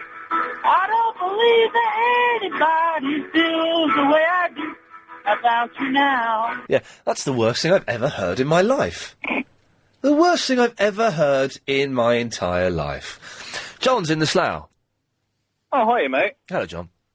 In your old hometown. Apparently so, yes. Whereabouts in Slough are you right now? Right now. Do you know the Adelphi? The Adelphi? I do know. Why, I can't think what it is, though. Bingo hall now. Oh, yeah, bingo. Oh, yes, I used to sign on the job centre over the road. Lucky you. Yes. It's moved now. Oh. But there you go. Oh, okay. I went to the Adelphi with my nan once, and I won £36. Oh, well done. Yeah, it's That's good. more than most people, I think. Yeah, no, it's good. Good afternoon. Anyway, yes, John. Yes. The Adelphi's quite a high building. Yes. and the building next to it's quite high. Yes. And for some reason, we've got loads and loads of seagulls have moved in. Right. And being the, excuse me, oracle of all knowledge, Yes. I wondered whether you'd know if it was legal or moral, indeed, to shoot the seagulls. Well, it's illegal to shoot seagulls, of course. But it's... Yes, of course it is. I didn't know that. Is it illegal to shoot any...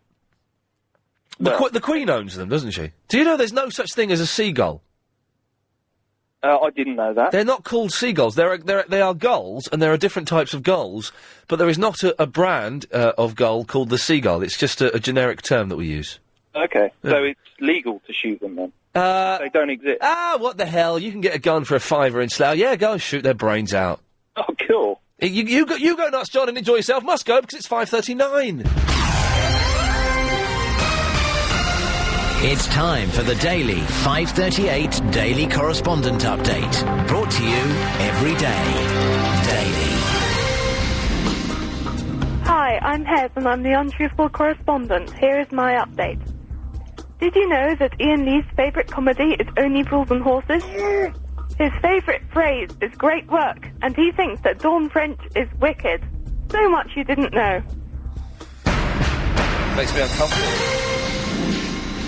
This is Matt in Heathrow, LBC 97.3, UFC and kart fishing correspondent. Good lad. As summer approaches and weed beds are getting heavier out there, my advice is don't be afraid to get on in there with either a method feeder or a PVA bag. The fish are always in there nibbling around and feeding, and you'll pull out a whopper. Thank you. Sean calling live from Boston, your Charlie Wolf correspondent. Oh, yeah, lovely. Charlie 47 first came to the UK in 1984, landing a job with pirate music station Laser 558. Other stints on music radio followed before Charlie joined TalkSport in the year 2000. Although cruelly removed from the schedules while sunbathing, the Wolf has been recently heard on Big L, Radio 2 and Radio 5, and is soon to be having coffee with our very own Ian Lee. It's absolutely true. It's true. Kev from the Windsor, the WWE Uber correspondent, and here is my update. A quick fix to a short-term solution or to a never-ending problem. Those are some of the rumours being branded through backstage sources to the news of WWE re-signing Jeff Hardy to a contract. The former TNA star has a history of no shows at events, and some young talent within the company feel that for someone with such history behind them will be bad news for business. Yeah. He's rumoured to be debuting tonight on Raw, so time will tell. Good work. Good work. Oh! Excellent stuff. If you're a correspondent, call in. Don't call in at 5:37. Oh, can I do my correspondent update? You've got to book it before, ideally before 5:15, so Chris knows where he is. Fiona's on the A3. Hi, Ian, how are you? Hey, Fiona! Hey! Hello. Hey, Fiona! Just a quickie, because I'm losing now. I just wanted to ask you how you got on Friday at Mastermind. I won Mastermind very easily. No, what was the opposition? Oh, some idiot called Scott Mills, who's apparently on Radio 1 right now slagging me off. He came last, he got 3. What was his subject? Prisoner cell blockade. You can't turn it up, though, because it fits an echo, and they cut you off. Steve, be quiet, mate, I'm talking to Fiona. Oh, I'm sorry. That's all right. So, it was him, there was a Nolan, and there was Jimmy McGovern, who wrote Cracker. Oh, fantastic. What was his? Well, he did a proper subject. His was, the shipping of, prisoners to Australia in, like, the 1700s or something. Oh, shipping. Sorry. Okay. What? That was interesting, I'm sure. No, it was interesting. He was a very, very nice chap, actually. How many did you get then? 26. No way. I beat... my nearest rival was Jimmy, and I beat him by 7 points. Fantastic. What did you win? Oh, nothing. I won, like, a bit of a naff trophy. Oh, I won the respect of everybody listening to this show right now. Oh, and that is priceless. Exactly. Oh, well, congratulations, and, when's it coming on the telly? I don't know, Fiona. Maybe near Christmas. I shall let you know when it's coming on. I shall look forward to that. Thank you. Take care. Bye-bye. Bye-bye. It was very nice. And lots of messages of support and congrats. So thank you. Steve, your turn now, sir. Ian, how are you, mate? I'm very well, thank you. I just wanted to say how good is Curb Your Enthusiasm. Oh, it's genius, isn't it? It's fantastic. Yeah, I bought the box set and I watched them all in four consecutive days. Curb Your Enthusiasm Marathon. Which all 4 series? All 4 series, and there's a 5th one now. I've seen the 5th one. The 5th one, yes. If you See, and that's not. I know what you're saying. The first 3 were good, and the last 2 were just a little bit cheap. see, I thought the first 2 series were brilliant. I didn't like the 3rd series very much, and I thought the 4th one was quite good again. Yeah, that was good. David Schwimmer was good in the 4th series, and I can't stand that idiot. I guess Ted Danson though. Everyone's good at it. Ted Danson's brilliant, isn't he? What a surprise! His mate Jeff. Hey man, have you seen Arrested Development? No, I haven't. Go and get series 1 of that. Yeah. Go and get that now. Okay. And watch it tonight. I'm en route. You're seriously, man, you'll love it. Fantastic. Have a good one, mate. Cheers, Steve. Thank you very much. It was exciting to be able to recommend comedies that people will like. Arrested Development's a little bit an acquired taste, but it is cracking. Anyway, we're kind of coming towards the end of the show. I don't really need to feed out these topics anymore. You can call in and talk about whatever you want. Don't forget, after 6, it's Triple M. Apparently, according to the figures, the most popular part of the show. The part of the show I have no input over gets the most listeners. I don't understand it at all. Don't forget the LBC 97.3 reverse auction. They should put the title on the top instead of pre-promote, because nowhere in here does it say reverse auction. I'm assuming that's what it's called. Is that what it's called, Chris? Yeah. Yeah. They don't say that anywhere in this live read. Do you want me to write it on the top? No, it's fine. Luckily, I listen to the station, and another station, and I'm aware of what it's called. But just a tip. Anyway, the reverse auction, which has been very successful, there are different prizes every day. All this week. You could be the successful bidder for some top lots, including a flat-screen LCD TV, a top-of-the-range Nokia N91 mobile phone, an iPod and Bose sound dock. I bought a Bose sound dock the other day. Always good. Very good. All this week with Steve Allen, James O'Brien and Clive Bull. They are auctioning off those fantastic prizes, but want to sell them to you for as little as possible. You text them how little you want to pay, and if you're the lowest unique, underlined and in bold, bid, you pay that amount for it. For details of how to enter and full terms and conditions, go to lbc.co.uk/auction. Just in England. Good evening, Mr. Lee. Yes, sir. Could I please talk to you about 3 points? Of course you can, yeah. Right, the first point... I may belch during this. I've suddenly got very, very windy. Well, it's due to the weather, isn't it? I think so, yes. Hey, I took a coat out for the first time in ages today. Where'd you take it? Yeah, it's very nice, thank you. Sorry about that. Right, Ian, funniest programme he's ever seen? Yes. Early 80s, Soap.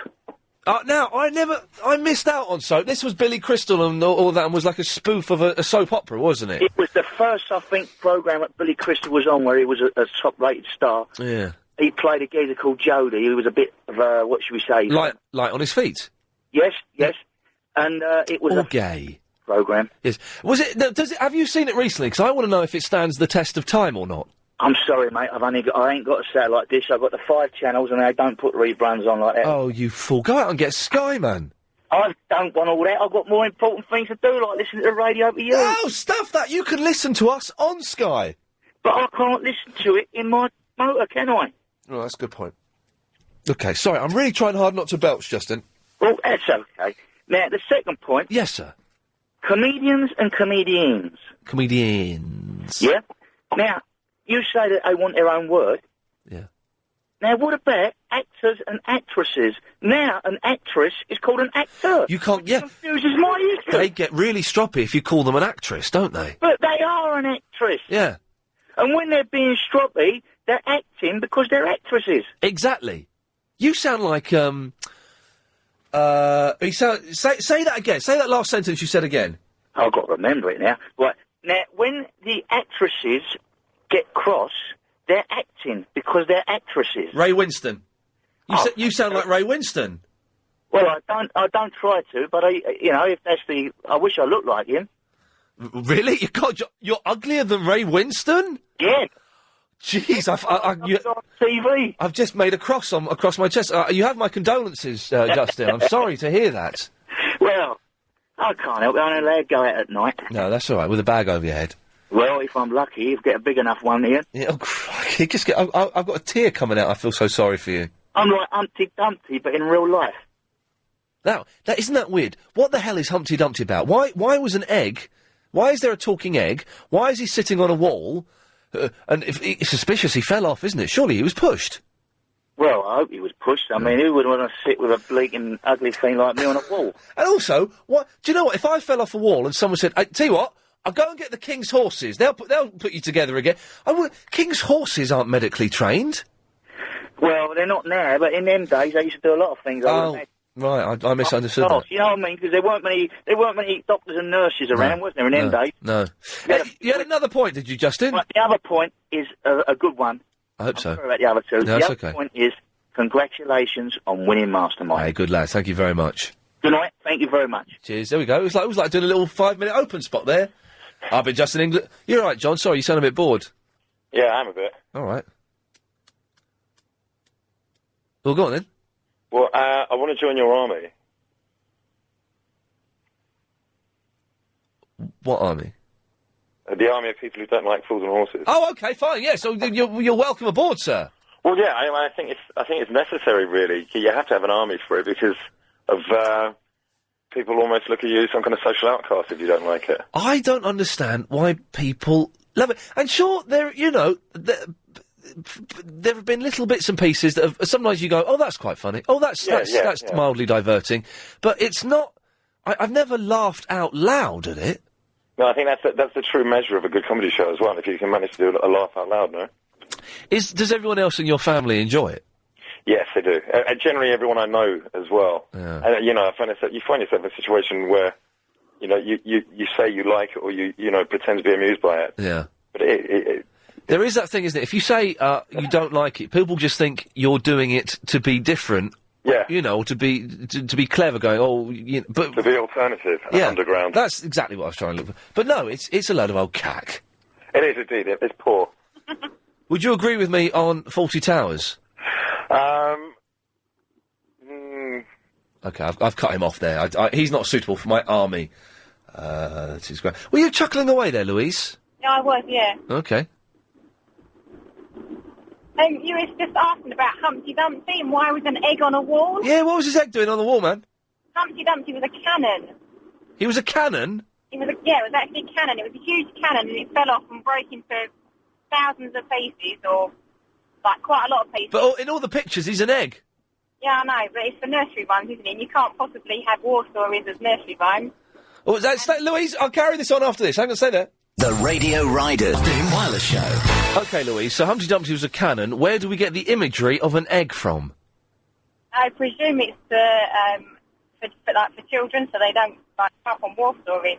Yeah. Because obviously a big cannon falling off a wall is quite a scary thing, but an egg with a big ugly face on it. Oh, yeah, that's not scary, is it? Wearing, tartan shorts. Louise, thank you very much for that. Very interesting. Richard's in the Oakwood. Hello, Richard. Hi, Ian. Hello. How are you? I've got a cold and I'm bunged up.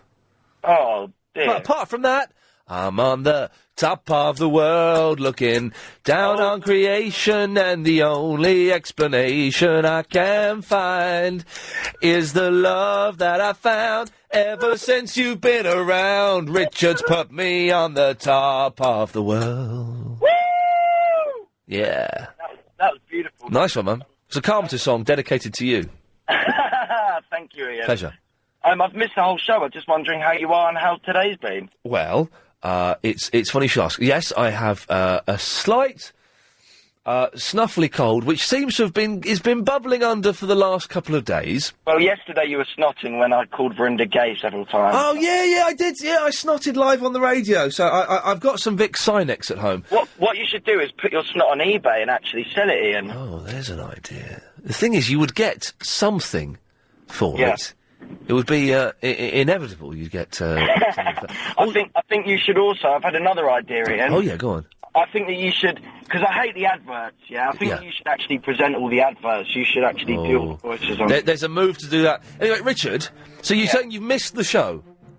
Yeah, I've been working. I'm an estate agent. We don't have much time. Well, I'll tell you what. Listen to this, because this is what the show sounded like. What a load of rubbish. Sorry, slightly haphazard start to the show, because there have been one or two vague technical, problems. It's not good. James O'Brien is dull. I'm 41, fat and old, and I shouldn't really be on your radio, but I'm just so happy. Vehicle. Vehicle? We call him idiot. He wanted some rubber ones, apparently, and I've only got the leather ones. We were looking forward to watching you on Celebrity Mastermind. I think you've rather taken the edge off it by giving us the result. I'll tell you what else is rubbish now that you watch it for the second time. Seinfeld. What do you call cheese that isn't yours?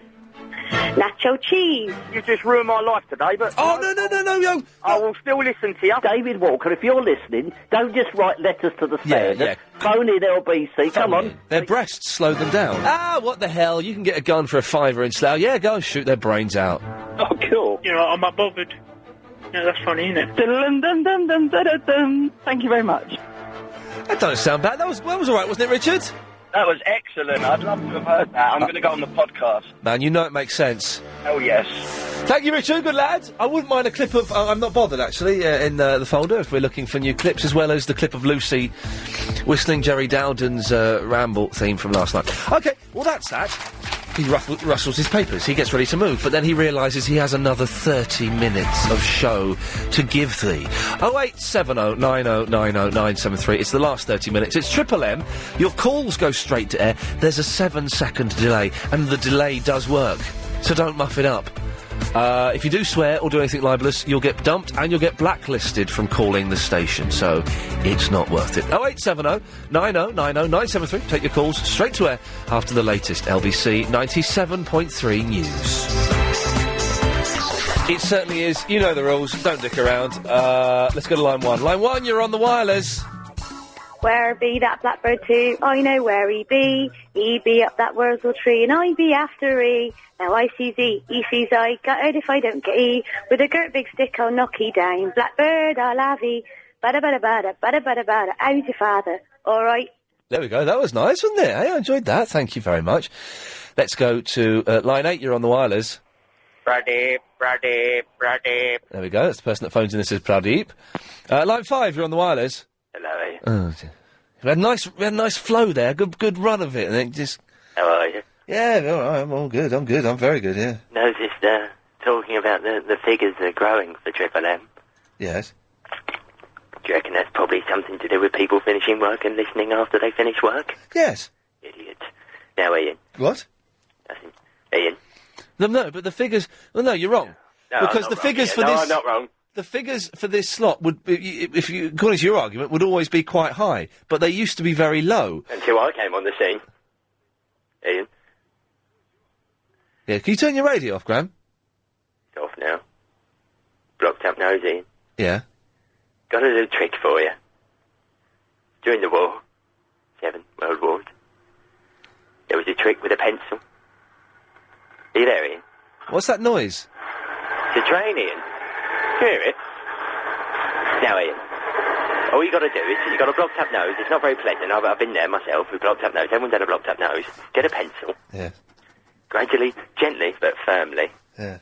Push it up your nose until everything goes black. And you'll be fine. I'm going to cut you off now, Graham. I hear you. Yes. So many to choose from. Oh, I've pressed that thing. I didn't want to do that. Let us just get rid of that. And let us go to line 5. You're on the wireless. Oh, you bottled it. I ummed and ahed for so long. Line 2, you're on the wireless. Hello, is that Chris? It's Ian, you're on the radio. Hey, Ian, it's Dorinda. Oh, the girl that fancied Verinda. Yeah, where is he?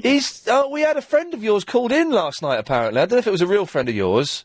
Who was that then? I can't remember. Someone phoned in. It was Shamila. Shamila. Yeah, do you know Shamila?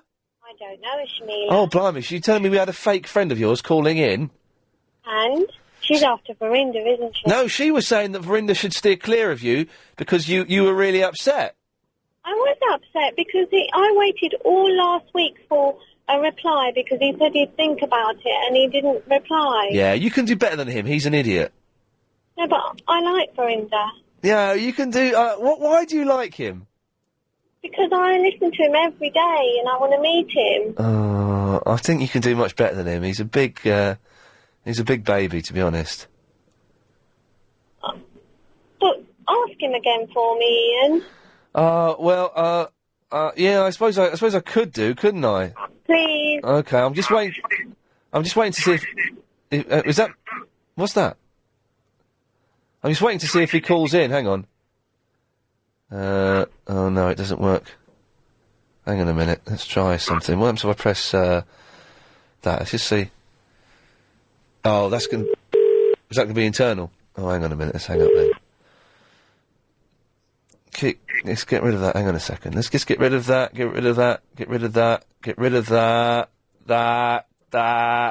Ian. I'm trying to phone him up, but I can't get the phones to work. Oh. No, I can't get it to work, I'm afraid. You could do better than him, Surinder. He's a loser. No, I want Dorinda. Okay, well, we'll see. If he calls in, I'll let him state his case. But you're better off. I'm not going to give up. I think maybe you should give up because. No. Oh, hang on. Here we go. Line 9, you're on the wireless. Hello, this is Verinda. Brenda! I've been waiting for you. I haven't been waiting for you. Why? Because I don't know you. But you don't even know me, Brenda. Why don't you just meet me, just once? No, the thing is, I'm meeting some other girl here, so... I don't mind. Oh, hang on, Verinda. She don't mind if you're going to see someone else as well. That's not bad, is it? That's a good offer. But I do mind, you see. You're a one-man woman, are you? Yeah. No. Oh, right, yeah, okay. I'll wait for you. Surinder sounds lovely. Okay. What is wrong with you today, Verinda? Nothing. Where does this girl live? What's her name? What? This girl. This other girl. What other girl? High competition. Who is she? That's none of your business. She's called Sarah.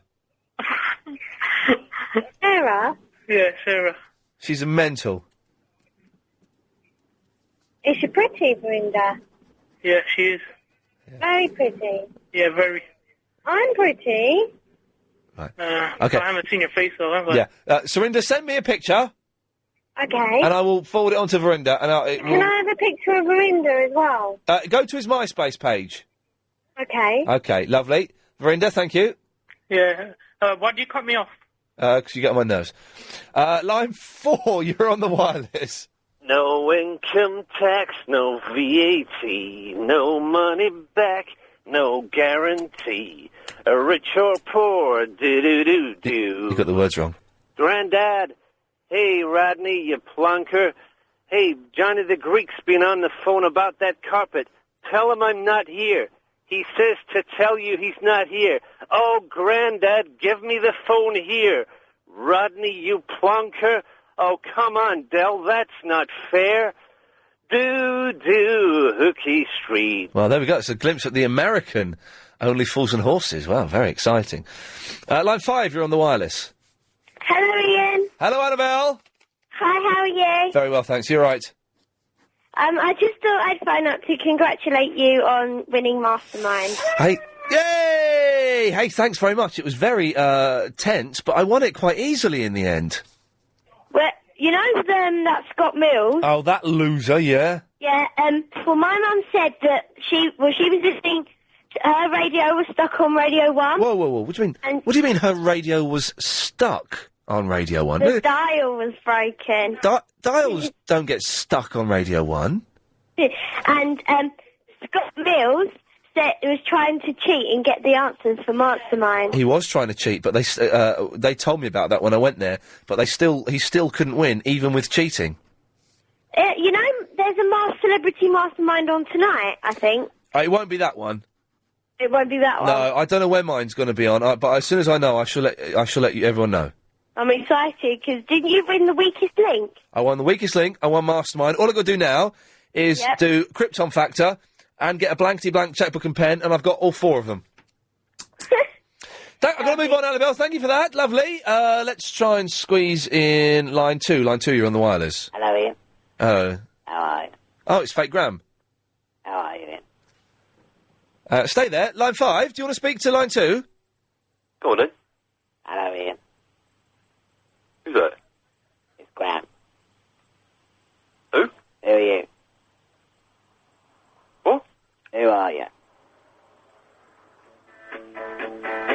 some of this, mate. Have some of it. Ian, sing with me, son. Come on. Jojo was a man who thought he was a loner, but he knew... Oh, it's a break! With one-way flights to... Thanks, that Claire. Travel news now with Amanda Redmond. Well, it's beginning to really look much better. Just do this email, hang on.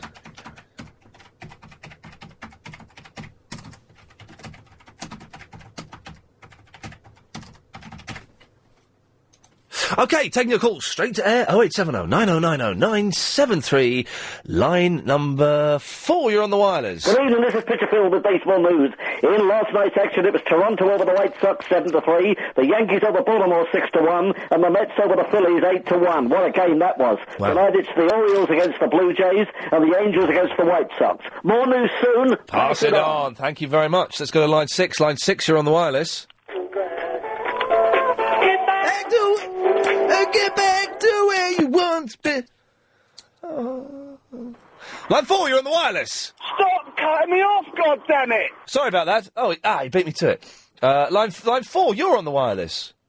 That is unbelievable!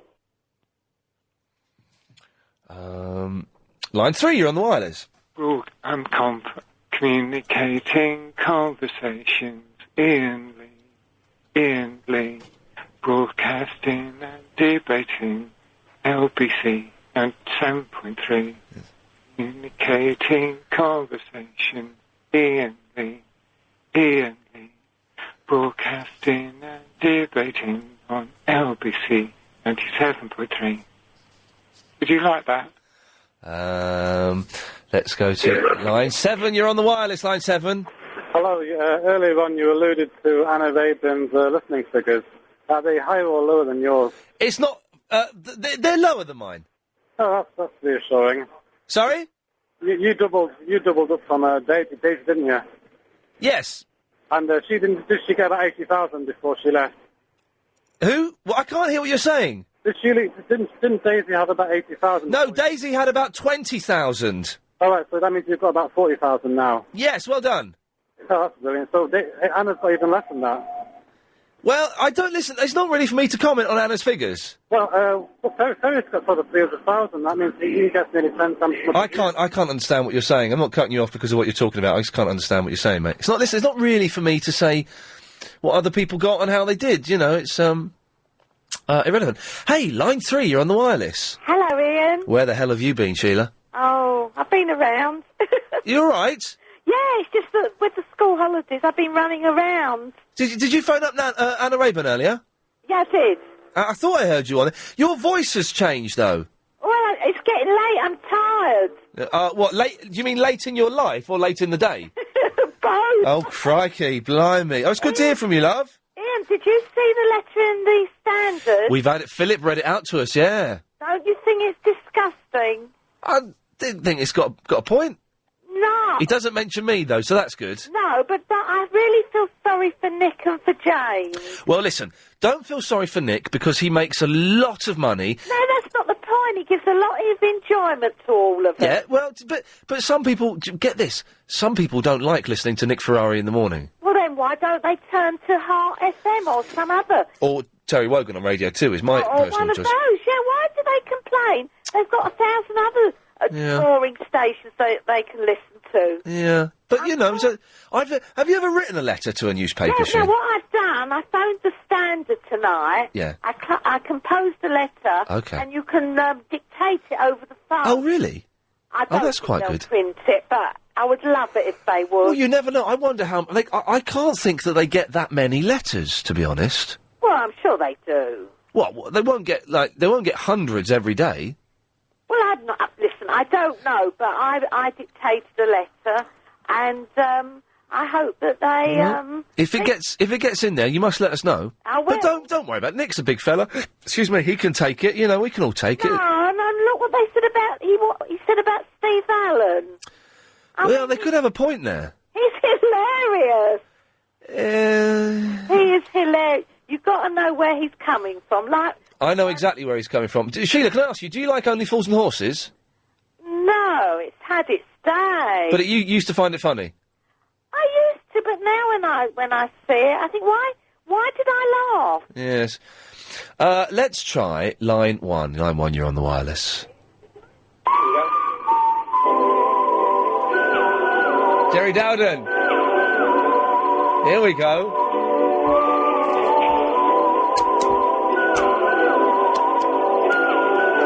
It's a bit like a hello. Now, we were talking about this on the show last night. Jerry Dowden's Country Ramble used to be on Clive's show, like a 20-minute section. This old boy, like, in the woods. But I thought the ramble meant a walk. But people phoned in and said, no, the ramble just meant he talked for 20 minutes about calves and sheep. So I've left a message on Clive Ball's answer phone, which they may or may not play, tonight, asking him what the ramble was.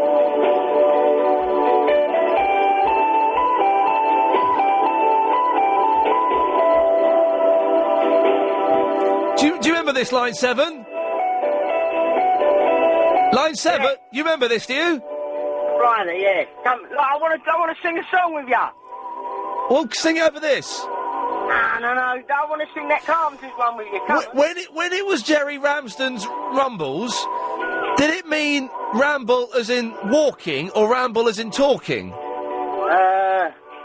Climbing trees, I think. Climbing trees, okay. Well, let's just wait till the music finishes and then we'll sing the Carpenters. Come. Just wait, come on. Vibration. There we go.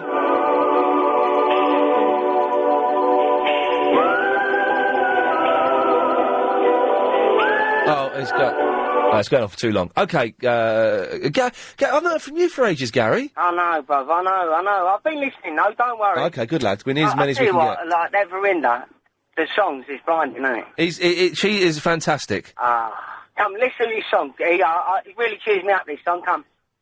Are we singing it, are we? Yeah, come. The thing is, though, there'll be... Count me in, and now you got to do it as well. But there'll be a slight delay between what you hear and what I say, so it's going to put you off. Just do it on your own. Shall I do it on my own, then? Yeah. Go on, then. Ready? Go. Have I got the music or not? Well, no, it's not music. There's no music. All right, then, go on, then. I'm on the top of the world looking down on creation, and the only explanation I can find is the love that I found ever since you've been around. Your love puts me at the top of the world. That was awful. Let's try line 4. There's some good calls there, haven't we? Line 4, you're on the wireless. Hello? Hello? Hey, it's Mac Mendoza here. Okay, lovely. Let's try line 5, you're on the wireless. Hi, this is Journey East. When the love that I've got for you's gone, and the river I cried ain't that long, then I'm wrong. Yeah, I'm wrong. This ain't a love song. I'm really sick of people phoning in and sing. I do not anyone else to phone in and sing, all right? It's doing my nutting. Line 6, you're on the wireless. You can't help it. It's not worth fighting for. I can't help it. No, nor can I. What has happened to everyone? Line 4, you're on the wireless. You haven't mentioned that 2 pints of lager and a packet of crisps is by far the worst programme ever put on TV. It is rubbish, isn't it? It is rubbish. It's just made up of Hollyoak actresses and actors who are just useless in Hollyoaks. There we go, lovely. Line 6, you're on the wireless. Yeah, did you know the little hen man? Did he stop calling after you met him? He called once after we met him. All right, but basically you've spoiled it. You see, you've gone backstage of the Theatre of the Mind, yeah? Yeah. You've broken the golden rule, the Theatre of the Mind, Ian, radio. It has no backstage access. Well, see, that's what you've done the other day. Okay. Now he's not calling anymore. Hey, little hen of when... There we go. Line 10, you're on the wireless. And now I face a snowstorm of paperwork just because an inmate spat at me. Okay, lovely. I've not got a clue what that was about. Line 3, you're on the wireless. You have offended my family. Oh. And you have offended the Shaolin Temple. It's Bruce Lee for Enter the Dragon, ladies and gentlemen. I want to talk to you. Hello, Bruce.